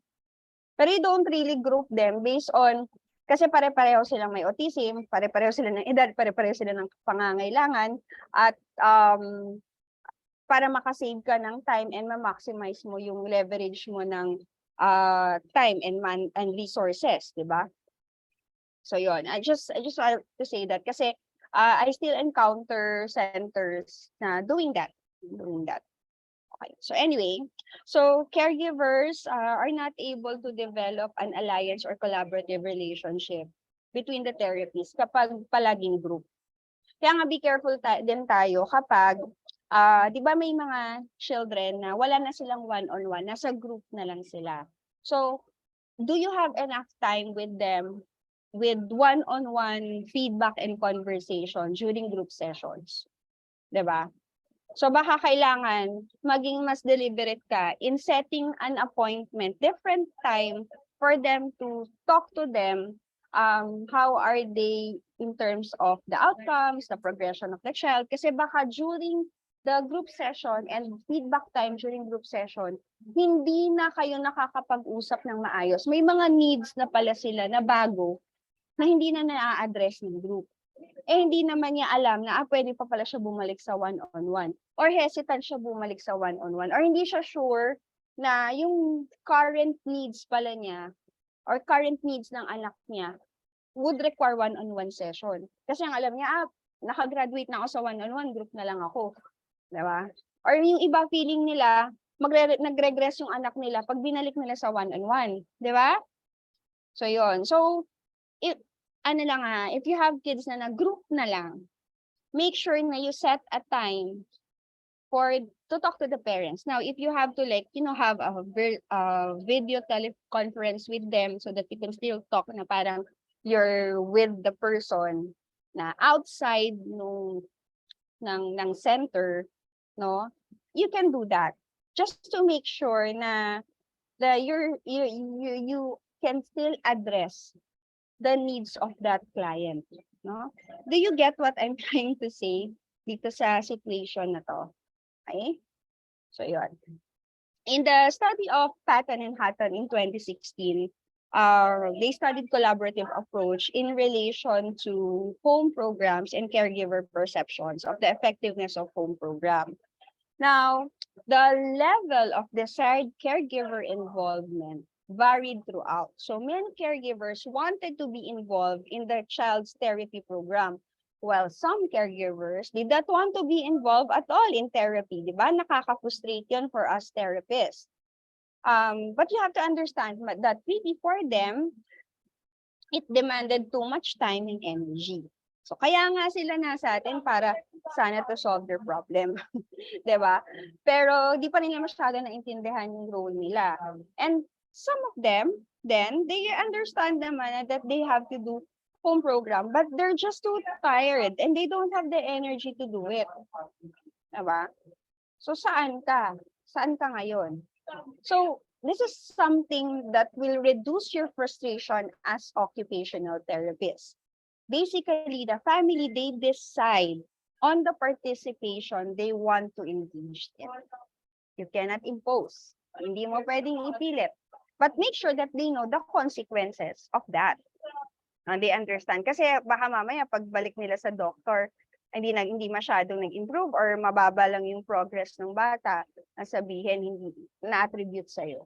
Diba? So magiging defensive ka. Hindi kasi siya nag-home instructions hindi siya nag-carry over ng home instructions diba? But remember, that's their choice, diba?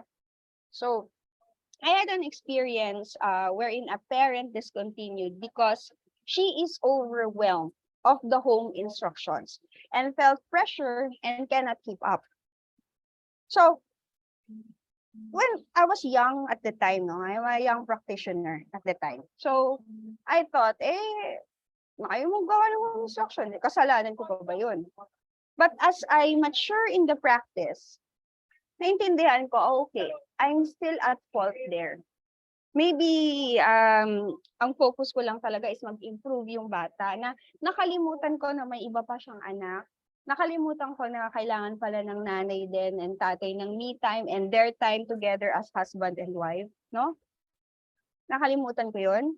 Na ang naging sentro lang is client-centered lang talaga ako. Lahat gawin natin para sa bata na may special needs sa pamilya ninyo.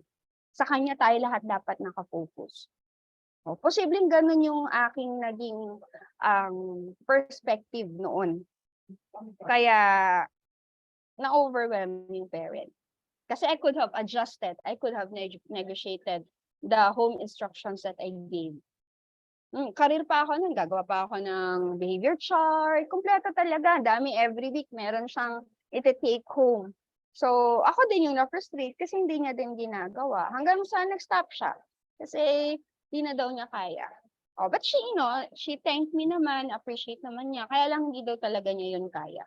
So, nafe-feel daw niya, nagigilty siya na tuwing tatanungin ko siya kung nagawa ba. Honest naman siya sabihin niya hindi niya nagawa. So, siya din, na feel frustrated din siya sa sarili niya. So she has to remove herself from that situation with me. Imagine. Alam niya na magaling ako, alam niya intention ko is tulungan yung anak niya, pero hindi niya kaya yung pinapagawa ko sa kanya. So at that time, I know what family-centered care approach is, pero syempre yung application, since you're still young, it takes practice. It takes a lot of reflection. Before you really understand or you really can fully implement the principles.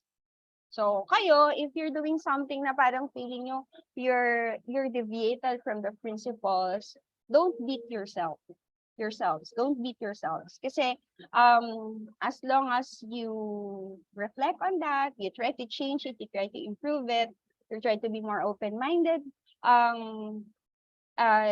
kumbaga, mag-i-improve kayo in application. Okay? So, remember that. Pwede sila mag-stop kasi na-stress sila sa inyo. Okay. So, in the study of Patton and Hatton again, one caregiver reported that it would be helpful to have a frequent contact with a therapist to hold them accountable and motivated to follow through with the home program. So, parang yun yan. Tanungin nyo sila frequently kung how they are every time. Okay? So this highlights the importance of collaboration between the therapist and the caregiver. So the therapy process, alam niyo na to, cannot rely solely on the therapist or solely on the family unit.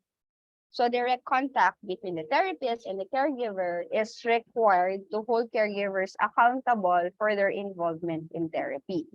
But make sure to offer them support throughout, and as a result, increase the carryover of home program. So also, important note, you have to consider the stress level of caregivers. That can relate to how well the home programs are carried out. So kung stress na sila, of course, you can't really expect them to do it, di ba? So it is critical that therapists are offering support and guidance to overall stress levels din. So kaya pag nag-request gusto magbakasyon, sige lang. Pabayaan nyo, huwag yung pagalitan, ma'am, bakasyon kayo ng bakasyon. Pero you can recommend the pacing. Pero yung parang ipapa-feel nyo na naiinis na kayo kasi bakasyon sila ng bakasyon. Maybe kaya sila bakasyon ng bakasyon kasi nga nasa stress na sila, di ba? So kailangan mas mag-dig deeper tayo. Why are they doing that? Di ba we do that for our children na we handle? If you see a behavior, you try to look for the underlying reasons why they are behaving that way. So gawin nyo rin yun sa family members nila. No? Okay, instead na we react to them angrily or parang frustrated ka na din. So try to understand things in their perspective. So anyway, increase. So once you reduce the overall stress level, you can increase the compliance of home program. So giving caregivers support and instilling confidence, no? When implementing home programs is encouraged to improve home program effectiveness. So when you say self-confidence, sabihin nila, ay teacher, hindi ko kasi kaya eh. Yung anak ko sa'yo lang sumusunod, pag teacher lang, pero pag nanay, hindi talaga. So that tells you the level of confidence ng parent. What can you do to empower that? To empower that parent, to improve the self-confidence of the parent. What will you say to motivate and encourage them na, oo nga, sa'yo lang talaga sumusunod as a therapist kasi therapist ka. But then, at the end of the day, you don't really expect them to be therapists of their children, but at least they should be able to manage the child kasi sila yung constant sa buhay ng bata. Pwedeng bukas, mag-abroad ka na, di ba? Pwedeng bukas, magkaroon ulit ng pandemic, wag naman. Biglang nag-stop yung therapy services, di ba? So, ayun.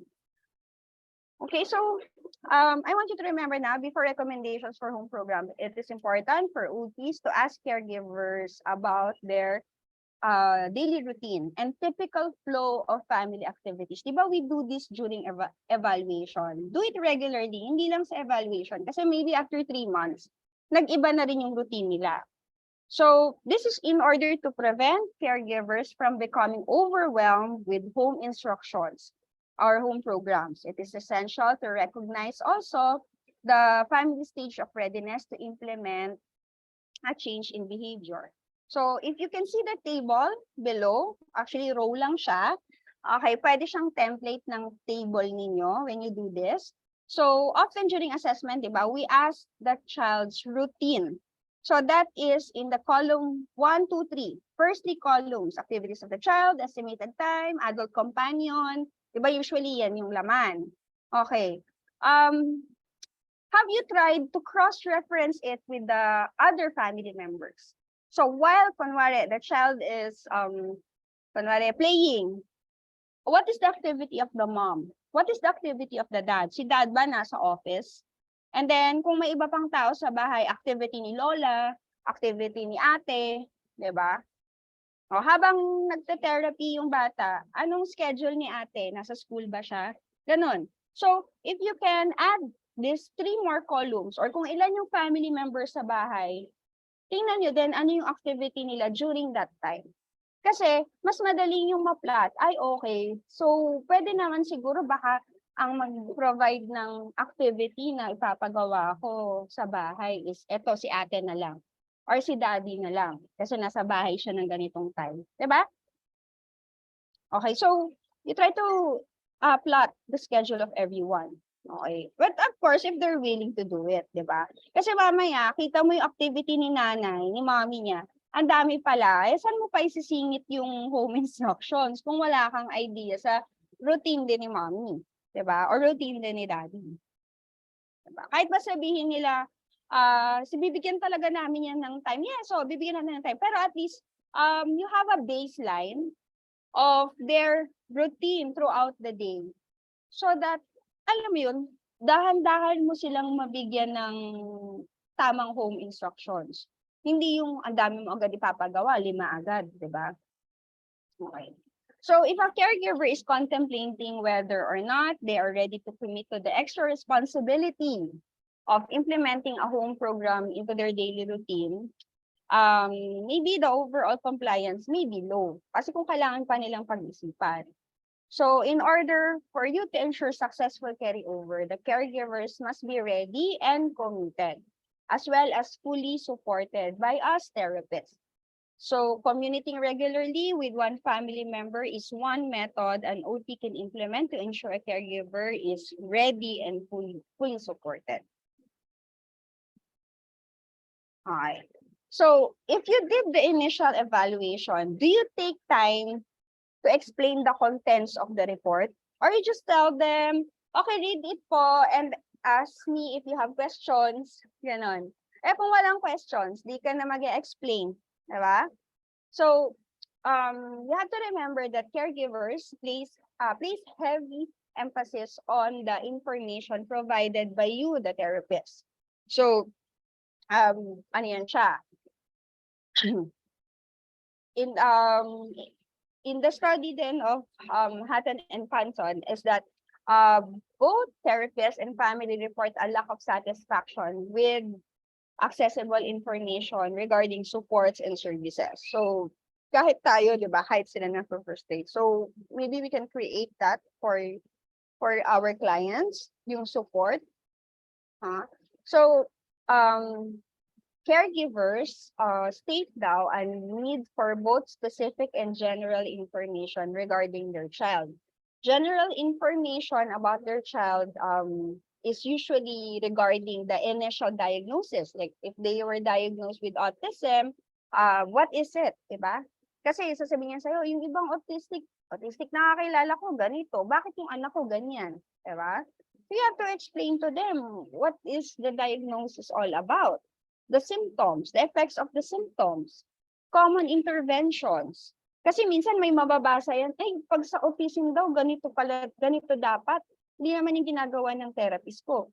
Ay, akala nila hindi mo ginagawa, pero ginagawa mo naman pala. But hindi nila alam yung term. So, di ba, you have to educate them. Ano yung common interventions, common outcomes, and then the duration of the treatment. Kasi pag may nakausap na ibang tao yan, yung anak ko, ADHD ang diagnosis, tapos may nakilala ko, 4 months lang nagpa-therapy.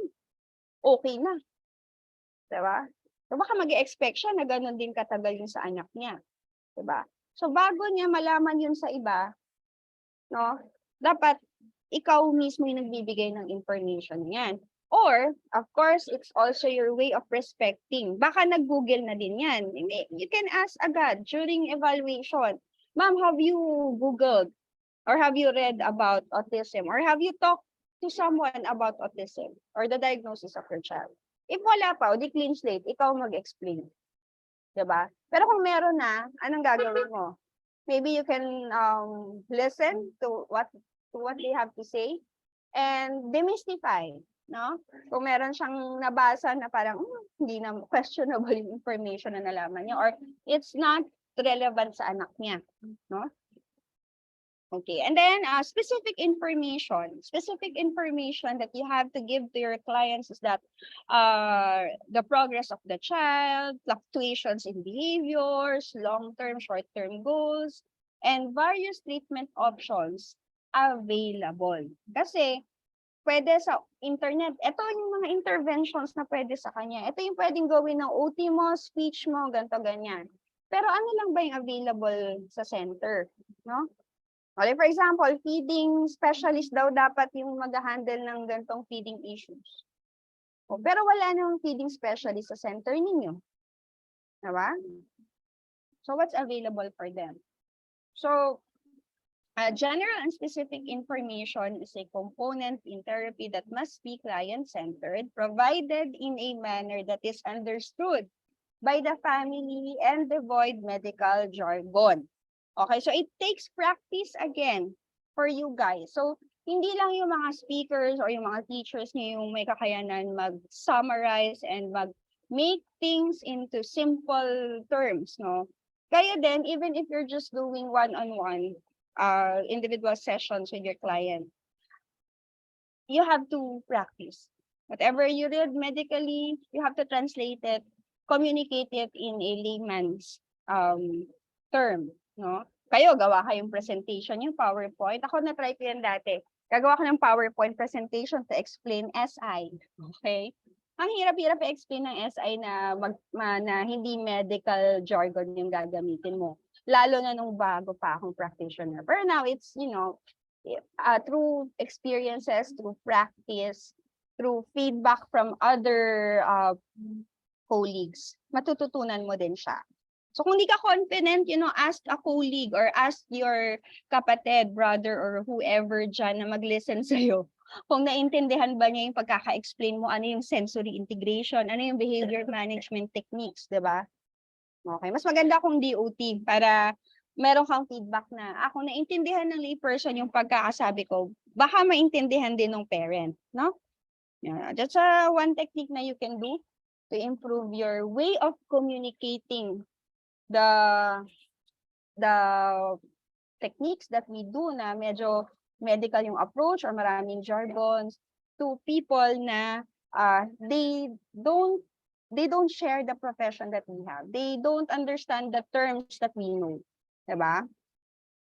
Technique na yan. So, gawin nyo sana. Okay. So, I have a question.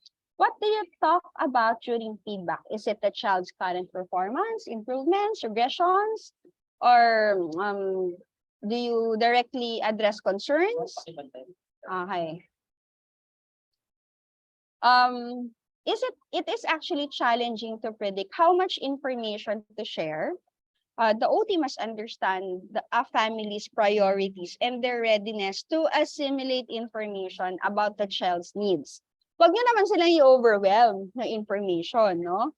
But remember that the more parents know about the development of their child, the more responsive and supportive they become when interacting with their child and promoting optimal development.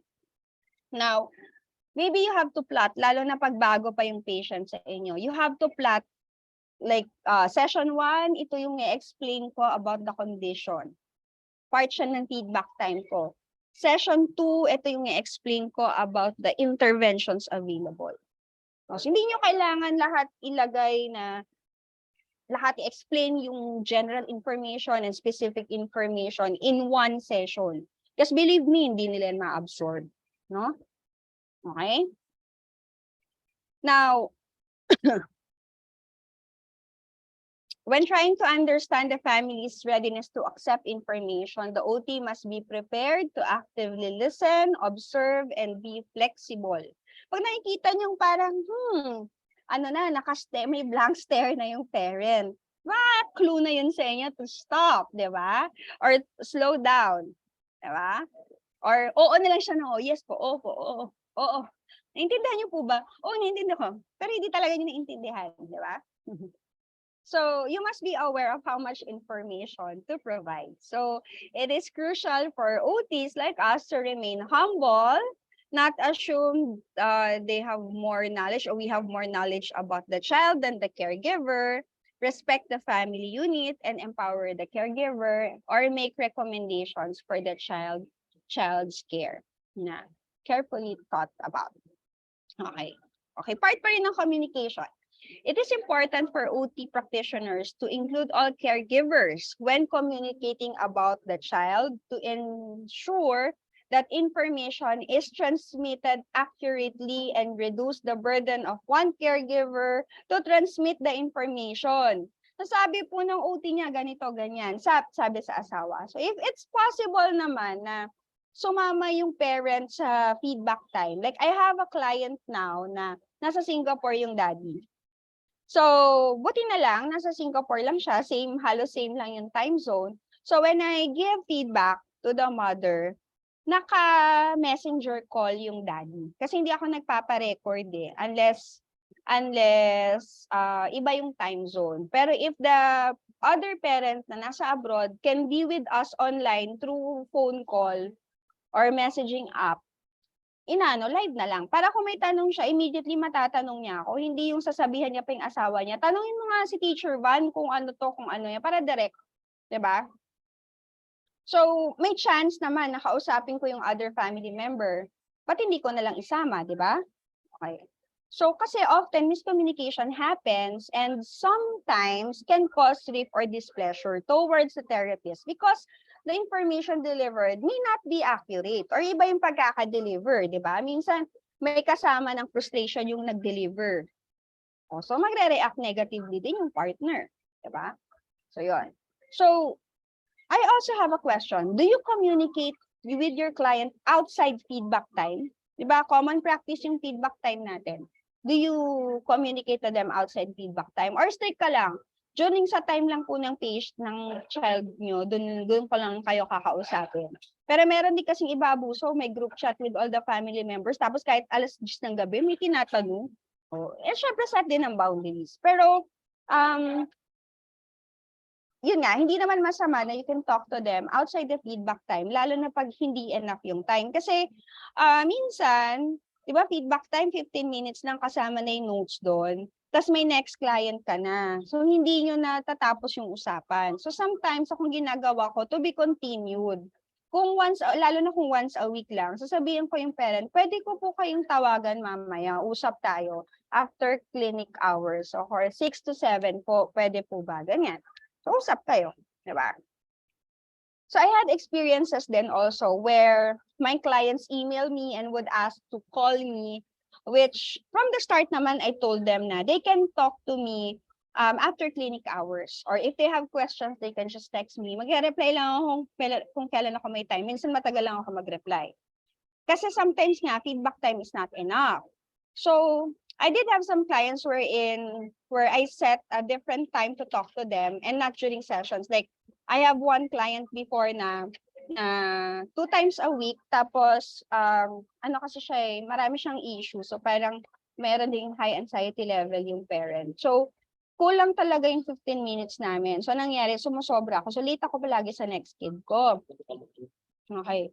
So, ang ginagawa ko, pinapapunta ko siya every month ng Fridays, I give her 1 hour. So, yun na, dun na lahat yung feedback namin. Okay? So, yun. Pero I don't charge. But actually, you can charge kasi 1 hour na yun.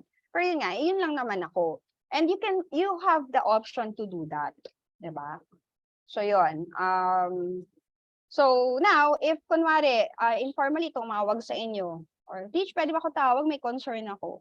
O, tinanggap mo yung tawag. Okay, do you log the meeting? Do you record it? I mean, record like, do you write notes about it? Kasi that is still a service eh. You still provided your time. Now, this is something that you can do. Communication log. No, simple lang siya. Take a look at the log sample, template. It's not a sample, template. To help you document your correspondence and help you reflect so that you can plan better in your treatment planning. O kunwari nagtumawag sa yung teacher, nagwala siya, pumunta kami sa dentist, ganyan, no, stress na yung nanay. Kinausap ka, ganyan. So yun, ilog mo yun. Pwede, meron naman ngayon, may mga Google Sheets naman, di ba? May ready ka na template, gawa ka na ng ganito. Para at least, ma-record mo. So the next time you plan for your treatment session, hindi mo makakalimutan na meron palang ni-raise na concern sa'yo yung client before kayo nag-meet. Ako lagi ko instruction sa clients ko, lalo na yung mga may tendency manakit, maging aggressive, mag-tantrum. Huwag niyo na po antayin yung session natin. Tapos during feedback time ko palang malalaman na nanakit pala siya ng kapatid, nakipagsabunutan pala sa kapatid. When it happened, you text me or you call me about it so that I can include that in my treatment planning for the next session para ma-address agad. Diba? So, yun. So, this is an example of a communication log na hopefully, ako challenge din tong gawin. Hindi ko siya always ginagawa.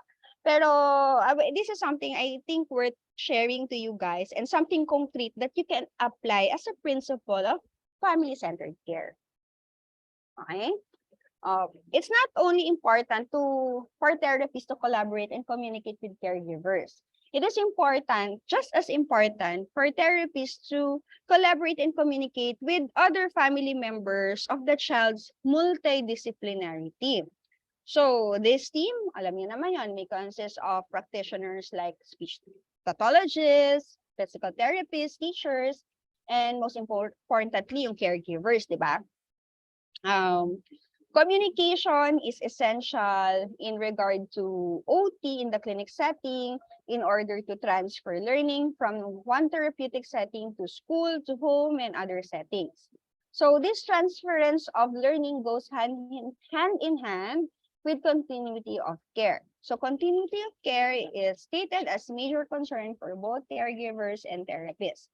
So there is a need for constant communication and exchange of information between all disciplines on the team while continuously involving the caregiver. So mamaya, usap kayo ng therapist lang, hindi na, diniscard nyo na yung caregivers, yung parents. So even if you work in a different center from other professionals, you are still a team. Kahit hindi kayo same ng center, team pa rin kayo. Okay? So we don't have to force the client to avail all services in one center. We can still work with professionals in other centers with the current accessibility of phone calls, video messaging, emails, and video teleconferencing. There is no excuse not to meet each other and collaborate. We can always initiate a parent-teacher therapist conference, or commonly known as PTC, or I call it family conference, no? So clients will pay for this, no? Some centers have institutionalized this, while still it is still optional. So some families would opt not to go through with this because they have to pay extra. So it's up to you as professional, which weighs more? Is the benefits for the child or your financial gains for the time you spend? So ako, I've done it many times. I waive my fee para lang matuloy yung conference. Kasi importante siya, nakikita kong importante siya at kailangan talaga. Or sometimes, wala po tayong therapy session this week, yung budget nyo for the therapy session natin, gamitin natin for the PTC. Diba? So win-win solution siya. Okay, so do it at least once a year. It is very important to have a minutes of the meeting. Ang daming nagpi-PTC, walang minutes of the meeting. So, and you just don't talk about concerns. Focus on solutions. Okay? So, if you want to do a PTC, you can scan the QR to see a template of PTC minutes of the meeting. It's not a sample, it's a template. Diba? So, when you plan to do a PTC, I hope these points can help. Talk to the family about the purpose of the PTC. You tell them first before you schedule, okay? What is it for? Why is it important? What they will gain out of it? And then set an appointment. Ikaw na mismo, you know, a lot are asking the parent, sige po, pa-schedule tayo ng PTC, kausapin niyo po yung speech niya, yung ganyan-ganyan. Bakit yung parent pa? Tayo nga lang as professionals kasi alam natin yung mga schedule natin eh. Diretso na tayo mag-usap, di ba? You can always give your number kahit taga-ibang center pa yung speech niya or yung PT niya, yung SPED, di ba? Pwede na tayo direct may mag-exchange ng phone numbers. Usap na tayo, kailan tayo pwede. And just tell the parent. Nakakaawa yung parents na, teacher, si OT pwede ng ganitong time and ganitong date. O si SPED teacher hindi pwede ng ganito. So, di ba, imagine the exchange of text messages and calls. The back and forth. Let's save the family from that. Set the appointment, tayo na as professionals. Di ba? And then send assessment reports, progress reports to all team members prior to the appointment so that we have time to read. Okay, wag din madamot sa report. Nakatry ako ng, ayaw daw magbigay ng report kasi daw baka pseudo OT ako. Mga ganon, alam mo yun. So parang regardless, pseudo siya, part siya ng team. No? baka gayahin niya yung report ko. Well, sa ngayon, part siya ng team. Let's see after the PTC, what happens. Huwag niyo ipagdamot yung reports natin. Kasi it's meant for public, well, not public consumption. I mean, it's meant for the family to consume, all the professionals handling the child to consume. So it's not something na you will write and then ikaw lang din magbabasa. 'Di ba? Yung mga reports na yan. Hindi mo yan sinulat para ikaw lang magbasa. Okay. And then assign a facilitator. Whoever initiated often becomes the facilitator. Madalas yung school administrator kapag institutionalized siya sa SPED school, or usually OT kasing nakakaalam na importante yung meeting. So tayo na yung nagiging facilitator. And then on the meeting day, check for attendance, write down kung sinong pumunta, set expectations, how long the meeting will be, mga ganyan, ano yung order ng pag-uusap. And then ask for the family's concern first and perceive progress. So sila muna yung magsasalita kasi may mga times na nauna yung OT magsabi ng concern, tapos sunod na yung ibang professionals, tapos yung nanay parang wala na, ayaw na niya magsalita. Umiyak na lang siya sa tabi kasi dami palang problema ng anak niya. Okay, mga ganon. So sila muna. And then for each professional, we can communicate our concerns, explanations, clarifications, why a behavior is like this or ganyan. So yung mga explanations natin. And then we try to set goals, and then yung kailan yung progress or timetable for progress. And then we suggest possible solutions, and then select prioritized goals and most feasible solutions. Summarize what you talked about, and then set the next meeting if a meeting will happen, or when will you send the minutes of the meeting, diba? Okay, or kung meron pa kayong i-share na kunwari na pag-usapan nyo, you will perform certain standardized tool, when will that happen, diba? So yung mga ganyan. And then when will you provide them with the results, yung mga ganyan. So those are points that you can do in a PTC situation. So I hope you saw the template. Anyway, I already shared the PowerPoint, so you can just access the template later. Okay, I hope you find it helpful. Okay, now make sure you follow through and keep in touch regarding the progress. Whatever works, best way to communicate via email so you can track the correspondence. Okay. Next in the COPE, kaya pa ba? Malapit na. Okay. Next in the application, word COPE, it's O, outcomes. Okay. According to Fingerhut study in 2013, OTs generally interpret family-centered practice as caregiver engagement when developing goals for their child. However, it goes far beyond goal setting. So family-centered focus on changing the quality of life of overall of the family, not just the child. So yon. So family-centered practice allows healthcare professionals to implement services that honor strengths, cultures, and tradition of families that result in a positive therapeutic relationship. So example na lang, no, bago mag-session, may pa-pray over si daddy, yung mga ganon. You don't laugh at those things. No, it's part of ritual nila, whatever, kung you have the same values, di ba? At first, no, nung unang tawa ko ng tawa, pero na-realize ko, okay, I have to be respectful with their traditions, no? So yon. So anyway, family professional relationships are built on open and objective communication, collaborative decision, willingness to negotiate, strength-based care, and respect for cultural differences.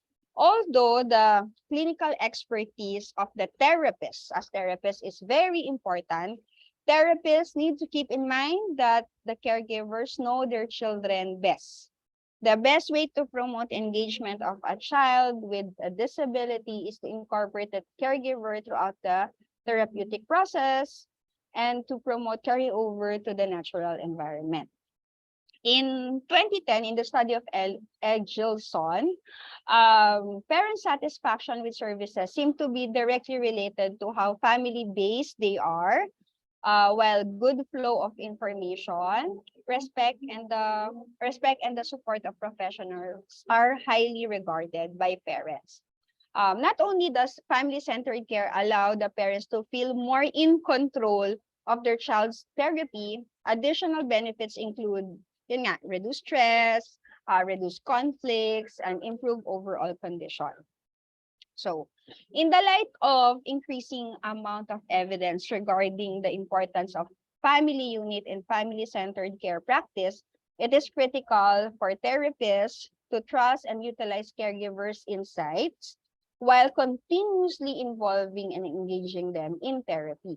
Now, have you reviewed your evaluation documents? Did you set the goals for the caregiver? For example, are your goals geared towards the child showing improvement? Like, for example, the child will be able to sit and wait. Lahat ganon. The child will be able. Pero did you set goals for the parents then? Like, for example, the parent will be able to identify when the child is overstimulated. The parent will be able to provide appropriate calming techniques when the child is overstimulated. Yung mga ganon, simple na ganon. Siyempre, di ba, gusto rin nila yun matutunan. Tanungin mo, gusto nila matutunan? If yes, and then set a goal for them.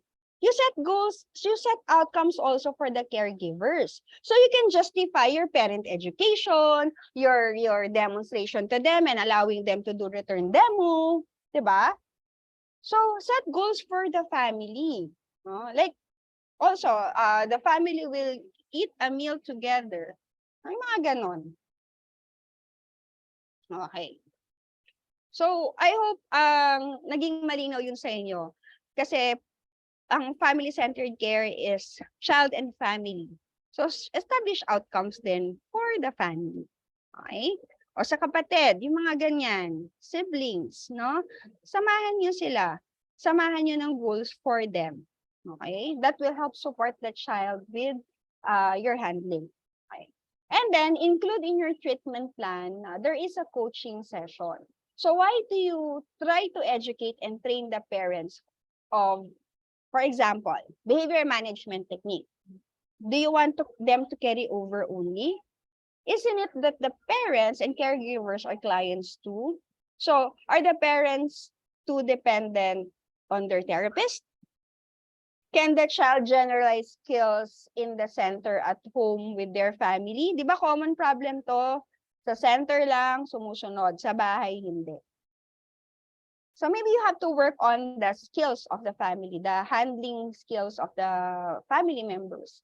Set that into goal and then include that in your treatment planning. Paano nyo sila tuturuan? Hindi yung, just showing them, do you just show them recorded videos and expect them to imitate? Diba? That may not work. No? It is helpful by providing them feedback. You let them do it. Instruct them on what to do. Coach them on what they're doing right. Let them observe during session. And then allow them to demonstrate the techniques and give them immediate feedback right then and there. Parang di ba tinuruan tayo ng mga OT techniques hands-on? Di ba? May laboratory tayo, may hands-on. Now, we became therapists. Yun yung trust talaga ng trabaho natin. Now, do you expect the caregiver to demonstrate a technique na sinabi mo lang, pinakita mo lang sa video? Diba? Hindi mo siya pina-hands-on, hindi mo siya pina-demonstrate, hindi mo siya kinoach. Anong gagawin niya? Diba? Hindi mo siya binigyan ng feedback immediate. Or you can ask them to pretend that you are the parent and they are the therapist. It's like teach back technique, no? Now, teaching you the technique so that you know they really understood it. Diba? And then coaching. So coaching is an evidence-based intervention focusing on the caregiver's strengths. So designed to build self-esteem and competency in order to enhance their abilities to create their own solutions. So coaching is a component of collaboration and family-centered care that maximizes independent functioning in the family unit. Like, letting them explore ano pa ba yung ways of alam na nila yung, naintindihan nila yung overstimulation sa bata. Nagbigay ka ng techniques paano mapakalma. But letting them explore on what techniques to use to calm the child down. Diba? Coaching model yung ginawa mo. Diba? Okay. And then just give them feedback. Guide mo lang sila. What they're doing wrong, what they're doing right. Okay? So with this in mind, it is the family whom are in charge of setting goals for the child, not only the healthcare professional. So coaching model, independently, but it's similar to family-centered practice as it is rooted in trust, open communication, respect, and promoting positive collaboration between family and therapists. So these components of coaching model will lead you to increased likelihood of caregiver engagement, competency, and overall satisfaction with therapy services. So here are some guidelines in applying the coaching method, which is outside of our topic for today. But I just presented it to you. If you want to learn more about this method, maybe you can learn more about it. Okay. Now, before I move on to the next slide, implementing coaching will need us to understand adult learning principles. It takes practice and, review kayo sa adult learning principles. Kasi you're not only teaching children per se, you're also teaching the parents. So don't forget the adult learning principles. Kasi as pediatric practitioners, minsan naiiwan na natin yung adult learning principles eh. Nakakalimutan natin kasi nakafocus tayo sa bata. But remember, the parents are not children. They're adults. So they need different approach in teaching. Okay. Next, in the scope is people. Almost done na tayo, guys. Konti na lang. Okay. Get to know your multidisciplinary team and areas they can work on. So make sure you read their assessment report, and you also provide them a copy of your reports. So it is a red flag when a therapist did not want to share their reports. Set a PTC as soon as possible to make sure that everyone is on the same page and to avoid conflict. Now, talk about the outcomes the family wanted to observe in the child's performance and what each of the team member can do to help. What techniques to use, who will perform the techniques, who will teach the parents or caregivers the techniques for carryovers, and what is the future plan? Like when they plan to send the child to school, ensuring that the team will not contradict each other. Like may experience ako na, sabi nung therapist, hindi na siya mag-group kasi nagsuschool na. Sabi naman nung isa niyang speech therapist, kailangan niya mag-group. Pero they're actually talking about the different aspect. Pero yun yung naintindihan ng parents. So it looks like nag-contradict sila. Pero actually, iba kasi yung focus ng OT, iba yung focus ng speech. Kaya nila nasabi na, hindi na niya kailangan mag-group. Sabi naman ng speech, kailangan niya mag-group. Diba? So, also, ensure that all team members understand the level of functioning of the child and the targeted outcomes. So I have a colleague who was so stressed with the child's tutor as she saw in the notes that they're already doing copying uppercase and lowercase letters. When at the time, the child cannot even trace. So the OT was communicating to the mother that this is too challenging and was not relaying that to the tutor. Apparently, the parent demanded that the child be able to write. So the tutor tried to give handwriting tasks to practice. Finally, the OT set a meeting and explained the level of functioning and the prerequisite skills before the child can copy letters. So both parents and the tutor understood why the child is not improving. After a few months, the child improved as the tutor already knows the appropriate activities to give and sees the child more frequently. So her role in improving handwriting is very crucial because frequency matters in handwriting, right? So, diba? So caregivers are critical. Kumbaga, they're often overlooked and other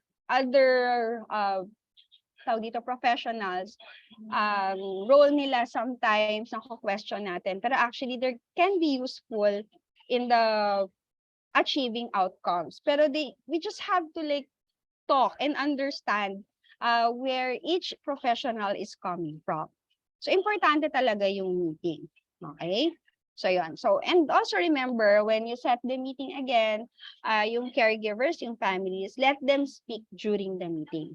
Be aware then if you are dismissive towards them, like, you know, they're just saying that they're full of excuses not to implement the home program. So be conscious when you are thinking that way already. So instead of being hostile towards the client, look back how you reflect on how you communicate your expectations to them and how you communicate the need for home programs. Okay. Finally, last one, explore and evaluate. Okay. Excuse me. Allow families to explore their options and possibilities. Just ensure to assist them in weighing the pros and cons of their choices. Equip them to critically appraise whatever information they have. Hindi yung try naman sila ng try ng iba. Sige, sabi mo kasi family-centered. Oh, let them try. Let them, you're there pa rin to support them. You just don't let them explore lang. Guide them pa rin. But if they still choose to, like yung mga gatas dyan, mga vitamins dyan, pinagkakaperahan lang sila, sabihin na makakapagsalita yung anak nila, but they wanna try it, no? Siyempre, research mo din yung product. Pero, still educate them, and if they still choose to go through with it, okay, go ahead, di ba? Huwag natin silang pigilan. Let them explore. Explore ways to engage the family in the therapeutic process. Basta, yun, always, engage them in the therapeutic process. Make sure they're interested, keep them interested, review the adult learning process so that you can help the family.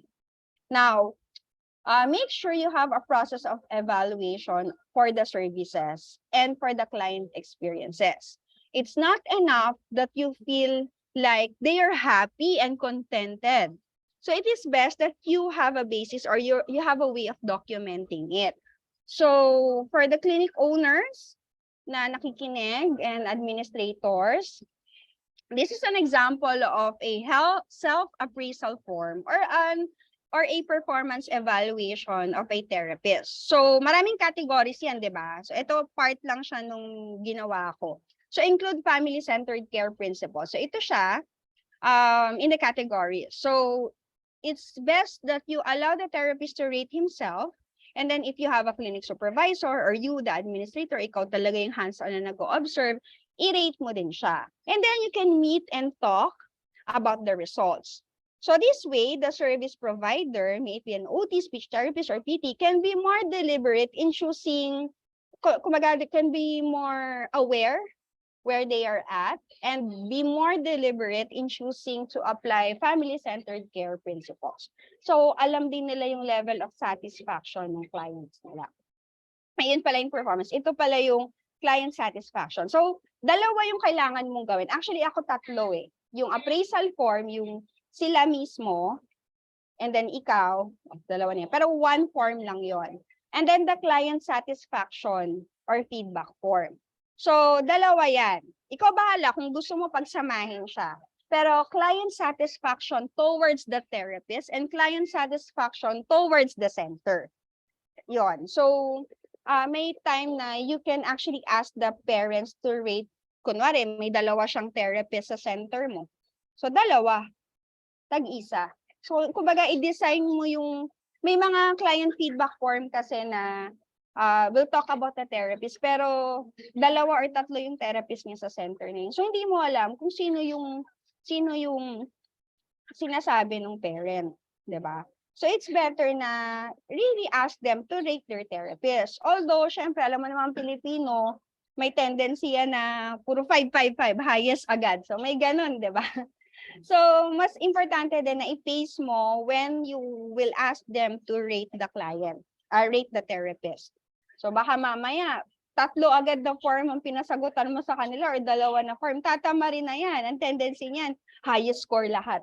Tapos, puro, kunwari, what do you like most about your therapist? None. Or she's good, ganyan. Tapos what do you like least about your therapist? None. Kasi tinamad na siya, ang haba ng form mo.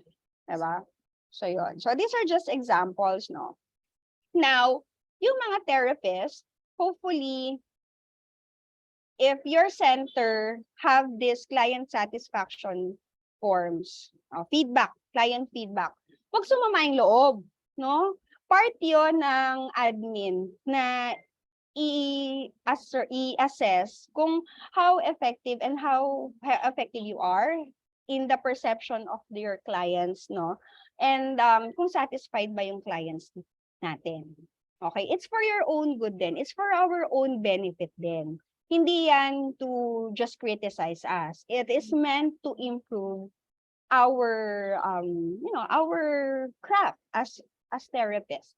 Okay? So may mga kasi ako na-encounter na sumasama yung loob, ba't may ganyan pa, or dapat in-inform nyo muna kami na meron kayong pa-feedback, di ba? No, actually, hindi naman na kailangan kasi given na yan na meron talagang feedback form. Di ba? Siguro naman na hospital na kayo or kumain kayo sa restaurant, di ba? Automatic binibigyan ng feedback form. So wag nating masamain yung mga feedback form na yan. Whatever, positive or negative yung ilagay dyan, that will help us grow as professionals and become better professionals. Now, thank you for listening. I'm ready for your questions. Thank you so much, Miss Van. Super agree talaga ako about the effective communication, especially yung part you mentioned about asking the parents about their difficulties and concerns that they have for home instruction programs. Kasi as a practicing OT then, we really start with that. I mean, for me, I start with that then before I give feedbacks. And talagang we have to troubleshoot together with the parents.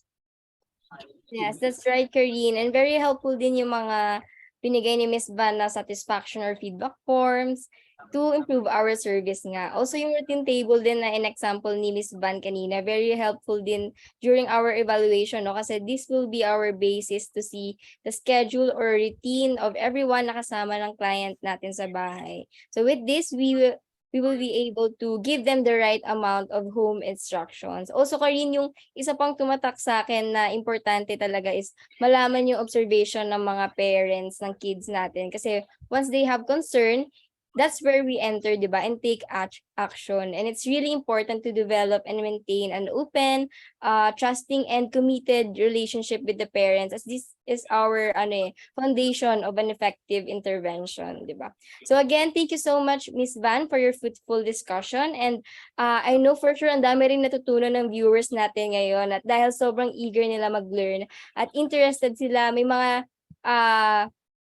titignan natin kung may mga questions ba yung mga viewers natin, ano. So we will be entertaining a maximum of 2 questions from our viewers. And if ever may ma-miss kaming questions, you can comment your questions via Facebook Live, as we have also a recording there as well for us to address it. So let's see kung may questions sila.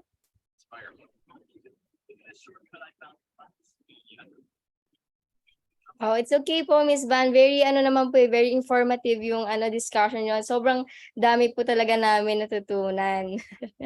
Ida-download ko na po yung lahat ng senandyo ng mga feedback form Yes, and evaluation sheets. Okay, guys, comment na kayo ano yung questions nyo. Okay, so far daw walang questions, walang comments sa Facebook Live and Zoom. Okay, but we have gathered questions from our participants as well dun sa needs assessment form po natin. So yung first question po is, how occupational therapist, speech pathologist, physical therapist, and special educator conduct a PTC or parent-teacher conference po, Miss Van? I believe I tackled that already. Yung how to implement the PTC. So, yan, the meeting of the day, make sure na you get attendance, you set expectations, ulitin ko lang, you set expectations, and then first you allow the parents to communicate their concern. Parents muna. Wag muna yung therapist kasi may mga ganun akong PTC na encounter na mga therapist muna tas last yung parents na nag-communicate ng concern. And then next is the therapist. Maybe if you have concerns or you have goals na tingin nyo, yun sana yung i-prioritize. And this is also the time that you can explain the reason why behavior is happening. Yung ganon, kung hindi naintindihan ng parent yung certain problem na yon. And then after that, you together set goals and then provide solutions. Set goals or kumbaga ano yung ipa-prioritize nyo na problema. So of course, ito yung problem and then you set goals. Ano yung outcomes na gusto nyong makita? Ano yung gusto nyong ma-observe dun sa bata na yun yung parang criteria na okay, gusto ko ba na hindi na siya magta-tantrums kapag nasa mall kami. So, yun, yung ganun ka-specific yung outcomes. Yun yung gustong ma-observe ninyo sa bata. Ay, ng nanay. Then, you all agree kung yun ba yung priority. And then, you provide solutions. Yung OT, yung speech, yung SPED, meron kayong solution doon. Lahat. Now, once na nabigay nyo na lahat ng suggested solutions nyo, you decide now, you agree together, ano yung feasible, ano yung pwedeng magawa ng parent, ano yung pinakamadali sa kanila, ano yung doable. And then, once you decide that, sino yung magtuturo sa parent, sino yung magpa-follow up, anong gagawin ng each therapist to support. Diba? Like for example, kunwari, behavior management. Yung karamihan kasi not following instruction yung bata, hindi naman dahil may behavioral issues lang siya eh. Sometimes, madalas, hindi niya naiintindihan ano yung ibig sabihin ng command.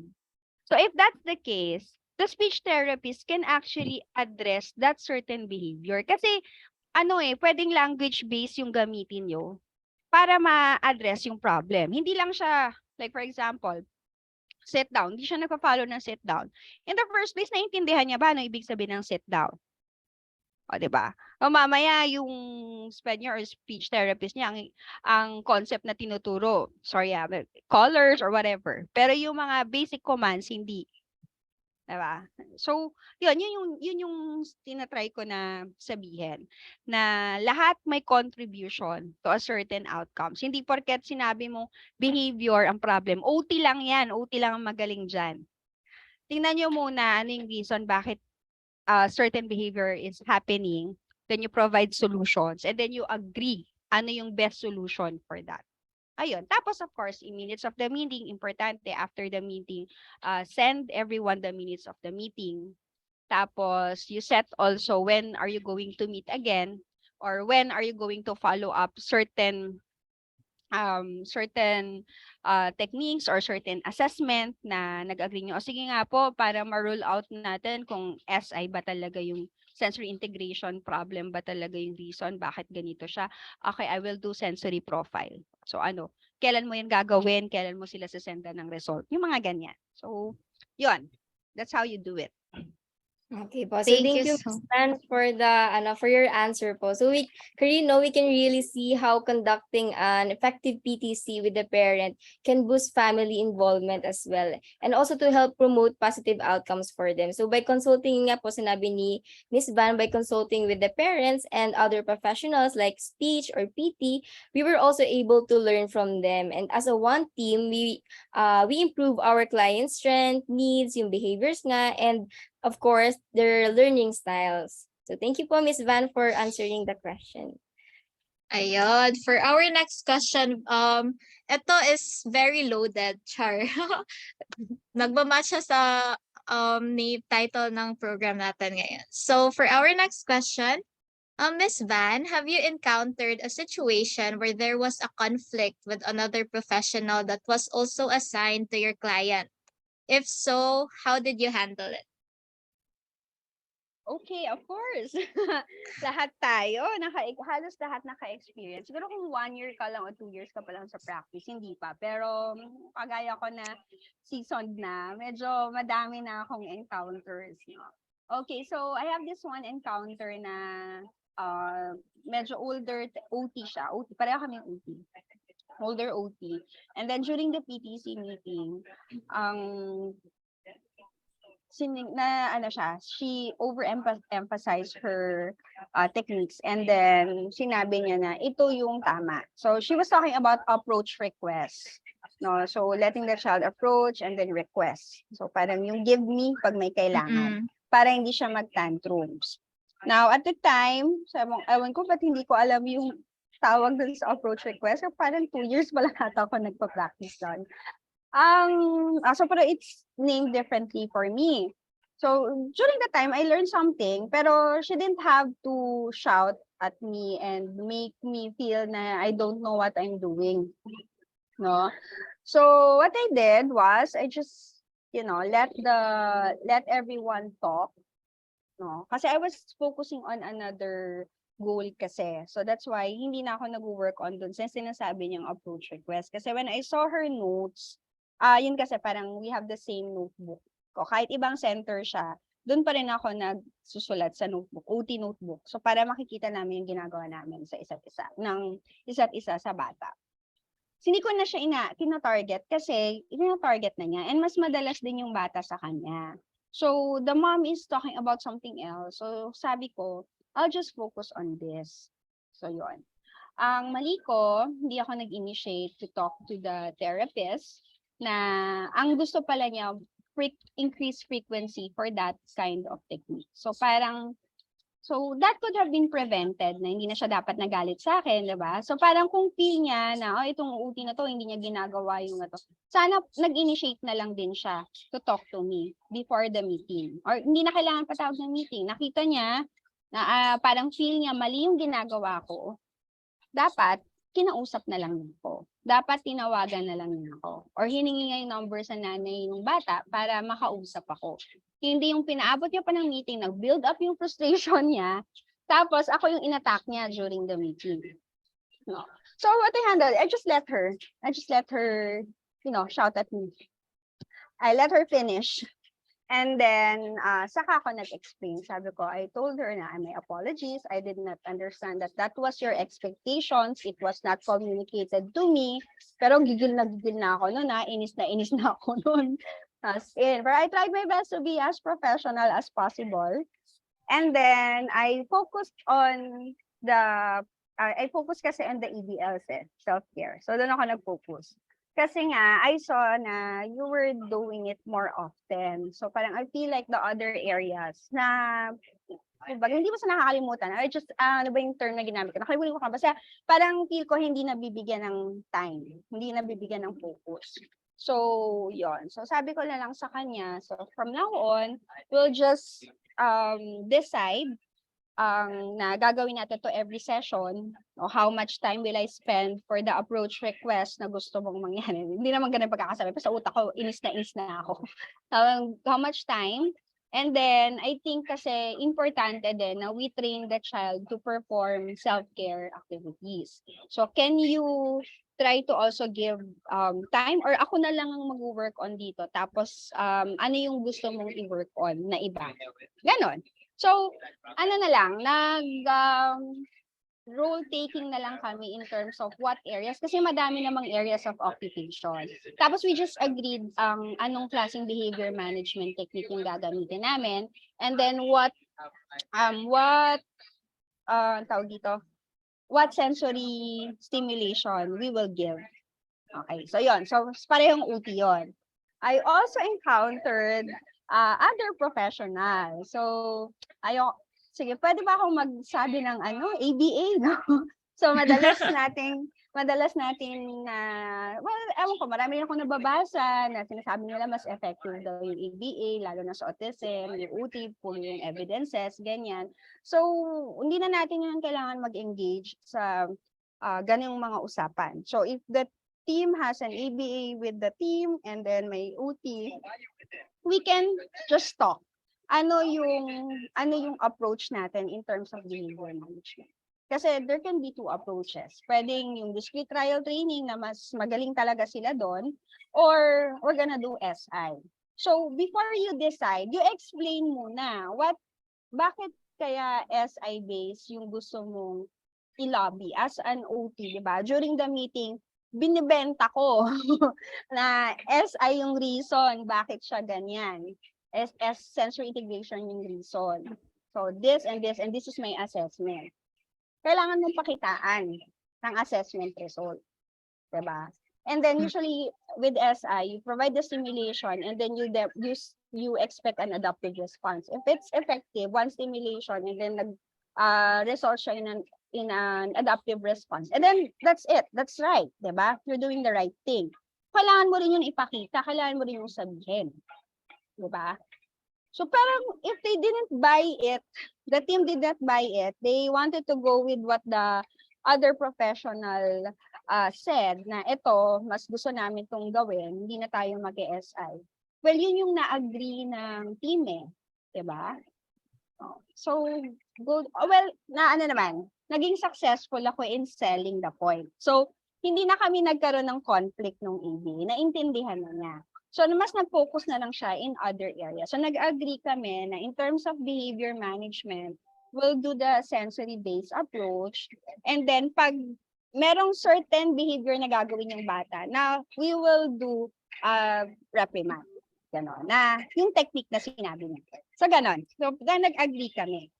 Pero nung una, talagang conflict, like parang walang pupuntahan yung usapan. Inabot ata ng 3 oras yung meeting na yun. Kasi, it's a constant exchange of Approaches. Approaches. Tapos para kami nagde-debate. Pero in a very respectful way.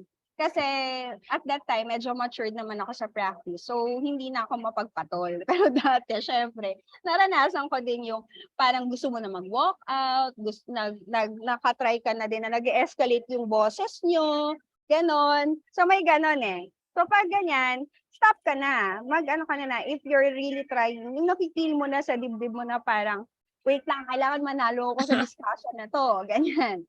So, it also helps when you start your sentence with, I understand where you're coming from and your perspective is from this approach or frame of reference. Now, I am coming from this frame of reference. So, as an OT, dapat kabisado ninyo yung mga frames of references nyo, models of practice nyo, anong tawag dyan, paano siya explain. O, i-review natin yan. Malaking tulong yan. Okay, when you go to meetings. And then also, research for evidences. Effective ba yung treatment approach na sinasabi mo? Based sa evidence. When I say evidence, published documents. No? O, pwede mo siyang banata na in the study. Ganyan. Pwede mo na siyang simulan ng ganon. So, why don't we give this, sinabi mo na may evidence siya. So, why don't we just give this a try? Yung parang makiusap ka, wala namang masama kung nandun ka sa, parang you're humble, na nakikiusap ka na, subukan muna natin, let's see if it's effective, ganyan. If not, and then we'll try something else. O, bigyan natin to ng 3 buwan, 2 buwan, 1 buwan, ganyan. Diba? So, that's how I resolve most of the Pero, it's not a 1-hour PTC. Pag may in conflict, it's not. It's 3 hours talaga. Umabot talaga ng mga ganun katagal. So yun. I hope that answers the question, no? The key there is just be respectful. Respectful, humble, and make sure you know what you're talking about. No? You know the terms, you know the FORs, you know your models of practice. Para hindi ka mapahiya. Paghandaan mo yung PTC. Paghanda. Be prepared, acknowledge, validate, tapos defend with evidence-based practice. Yeah. Ayun. Ganyan. Sige. Thank you so much, Miss. Okay, so very challenging talaga yung yung experiences ni Miss Van. And thank you po, Miss Van, sa tips. And yun, hopefully talagang ma-apply namin din sa practice yun. So again, thank you, Miss Van. Now we have here our Certificate of Appreciation. Okay po. So in behalf of CDU Graduate School, faculty and staff, and Grandison 2 of Master of Arts in Occupational Therapy program, we would like to present the Certificate of Appreciation to Ms. Vanessa 𝘚𝘵𝘢𝘺 for sharing your valuable knowledge as our guest speaker for our webinar entitled Locked and Loaded, OT Keyworking Together with Other Professionals, given this day, November 6, 2022. So correction lang po sa sa date ng certificate. Again po, thank you so much po, Miss Van. Thank you so much, Miss. And reminders again to our viewers, please don't forget to fill out the attendance form para ma-claim ninyo ang prizes. And don't forget that we still have a game break later. Okay, so we would like to give our deepest gratitude to our very supportive Platinum sponsors for helping the program to be successful.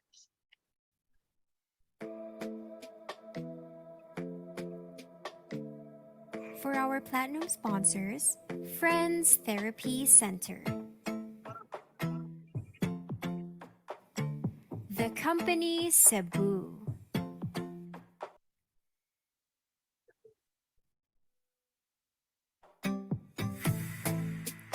Mindjust IQ Incorporated, Olive Tree Development Center, the A Beauty and Wellness, 𝘍𝘀𝘥𝘪𝘢 Dialysis Center, EMPT Trading, ILP Landscaping,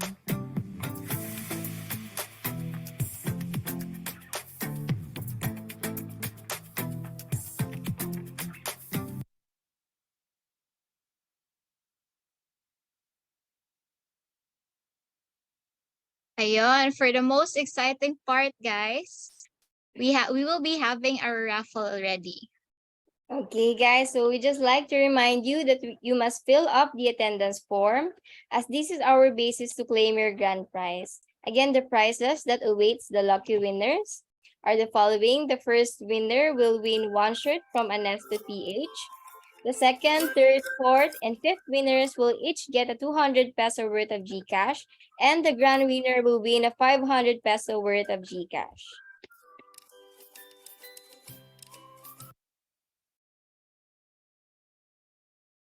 Oh, ayan, sa mga hindi nanalo sa previous games, bumawi na tayo dito, guys. Yes, This bawi is tayo, purely guys. luck. Yan. Okay. Ano ba ito, ah?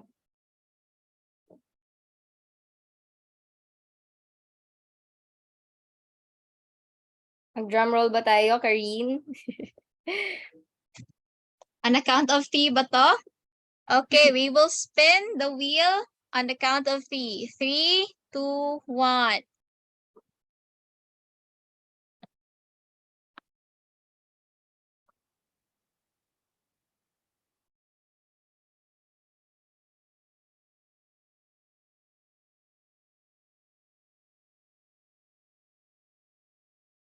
Okay, we have a winner now, Lancelot or Piano. Okay. Please comment on the chat box or comment section if you are watching our Facebook Live to let us know that you are here. So we will give you 10 seconds to chat, and kung wala, ayun, nandyan si Lancelot or Piano. Ayan. So again, please screenshot your proof of winning and send it to our Facebook page, Master of Arts in Occupational Therapy, CDU MAOT. Send us your contact details and your prizes. Please screenshot your proof of winning. Congratulations. Okay, next spin.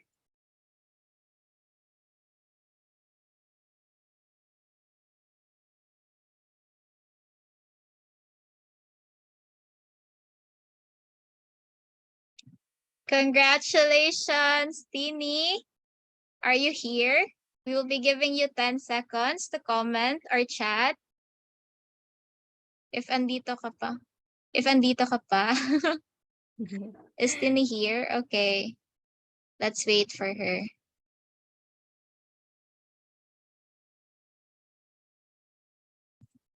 Parang wala, no?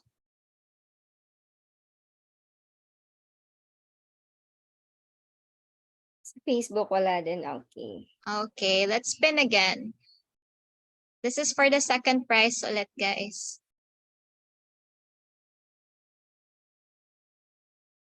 Ayun, Cian or Celia. If you're here, please chat or comment sa Facebook.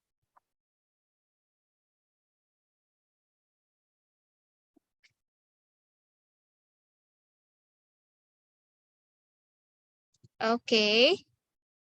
Wala akong nakikita sa Zoom. Ikaw ba, Kazel? May nakikita ka ba sa Facebook? Wala rin eh. Oh, malaki-laking price to. Sayang. Sayang. Okay, let's spin again.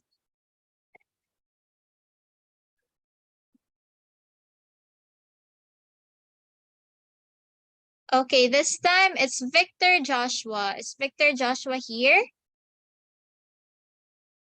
We'll also be giving you 10 seconds to claim your prize in the chat box or sa Facebook comments.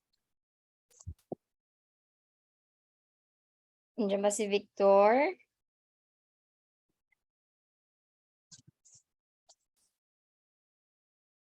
Okay. Oh no. Umalis na yung wala Wala. yung audience. Uy, sayang. Okay, let's again spin.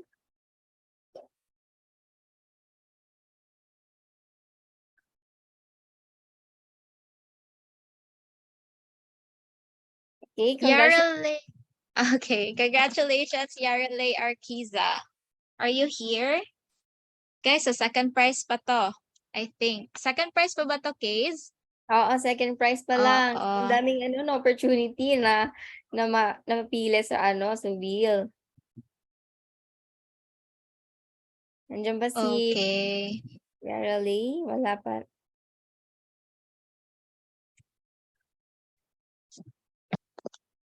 Okay, wala rin daw sa Facebook page. Okay, do we have to spin again? Ayan, let's spin again.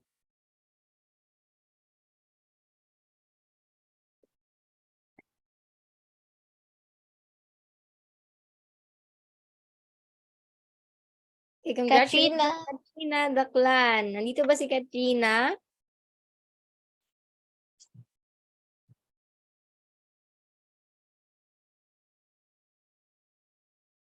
Let's check sa sa Facebook. Okay, let's check din sa Facebook if meron ba.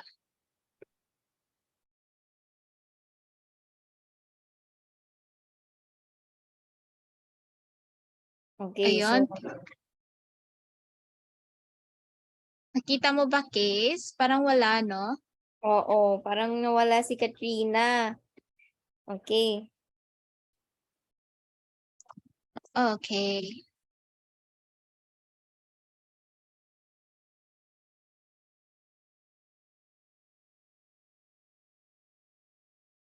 Lorinel Morena. Are you here? Please comment and chat if you're here so that we can put your name on the winners list. We'll give you 10 seconds also.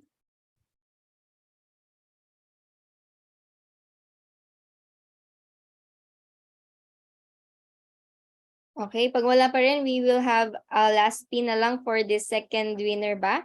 And then, gagamitin natin yung names na nasa participants ngayon, yung mga current viewers natin. Okay, last one for this round.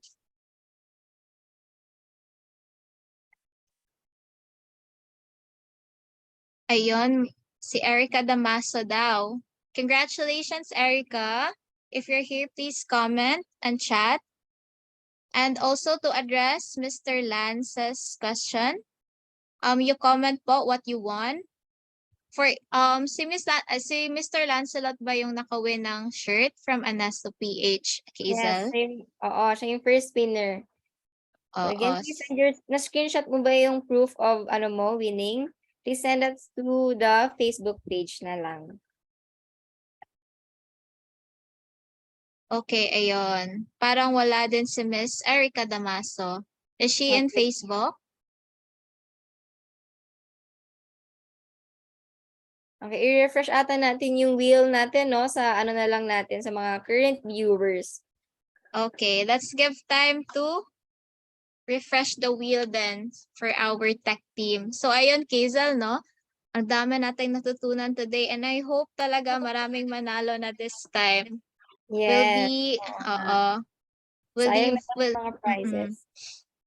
Oo nga, ano nga yung ang prices ulit? Okay, so ang prizes ulit natin is yung kanina na napalunan na ni Lancelot, yung 1 shirt from Anasto PH. The second, third, fourth, and fifth winner ay 200 peso worth of GCash. And lastly, yung grand winner natin will be na 500 peso worth of GCash. O diba? Ang laki doon, diba, Karine? Oo. Sa next spin natin, we'll be using talaga the Zoom participants that are listed here. So para once they win, straight tuloy-tuloy na tayo. And guys, let's be active, okay? Chat kayo kapag nakita yung name nyo agad para ma-address natin na nananalo kayo sa raffle natin. Okay, so while we are waiting, can we have a quick summary, no, Karine? Oo. So, guys, quick summary lang for our webinar today. We were able to achieve our objectives today with our great speaker, Ms. Van. She was able to cover the importance of family-centered care, and we were also able to cover hope that we can apply in our service. Yes, that's right, Karine. We get to grasp the importance of having an effective communication between the parent and the therapist to promote a positive therapeutic relationship. Also, we get to see the importance of engaging the family, no, in setting goals for their child and also the family. Also, all the members, yung therapist, client, caregiver, or parent, doctors, and other professionals like SLP, PT, SPED teachers, we must ensure that we are as a one team and we are on the same page, and that we must ensure a high quality outcome to our client.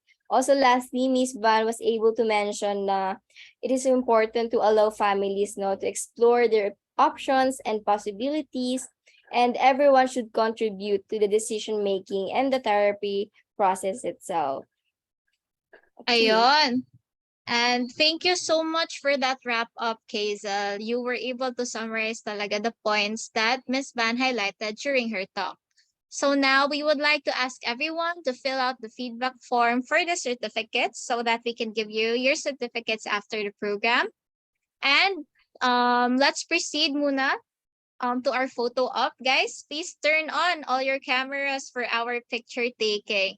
Give us your biggest smile, guys. Ayun, naka-on camera na kami ni Kazel. Can we see the beautiful and handsome faces ng audience natin ngayon?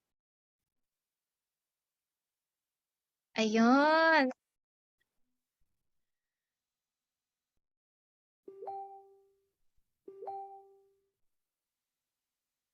Okay, should I count? Count down? Okay, sige, Karine. Okay, so on a count of 3, let's all pose. 3, 2, 1.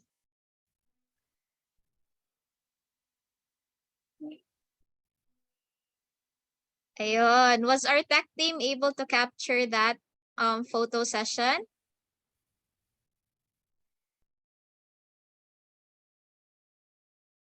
Okay.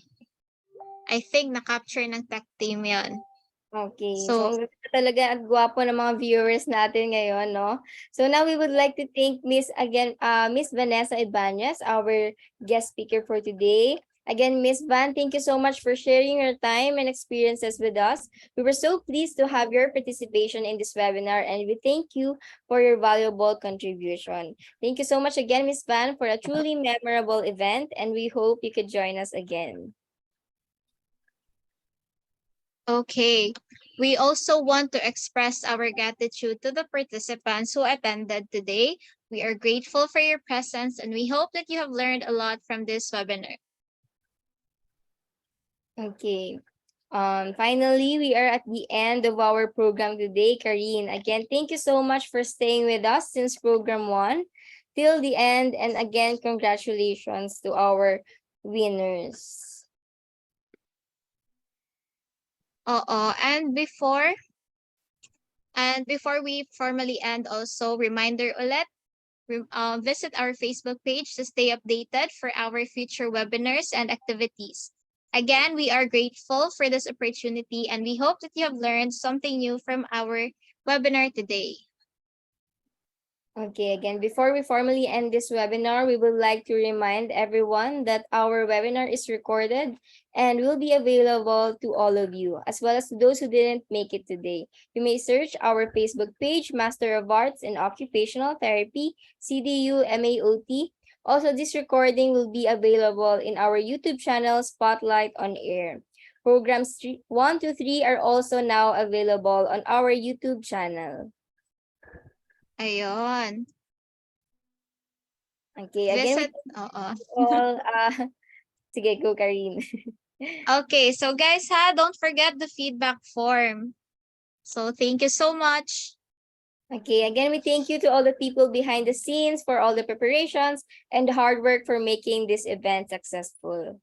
I am your host, 𝘬𝘍𝘥𝘢𝘆. And I am your host, Karine. That ends our program, everyone. Thank you guys so much for this wonderful event. God bless you all. Enjoy the rest of the day, guys. Thank you so much. And we will be posting the results of the raffle later through our Zoom participants. We will be using our the names of our Zoom participants that are present right now. So we will be posting it later na lang, guys. Okay, so thank you so much. And this is the conclusion of Program 4 from Spotlight Season 5. I hope you all enjoyed your time with us today. Thank you guys so much.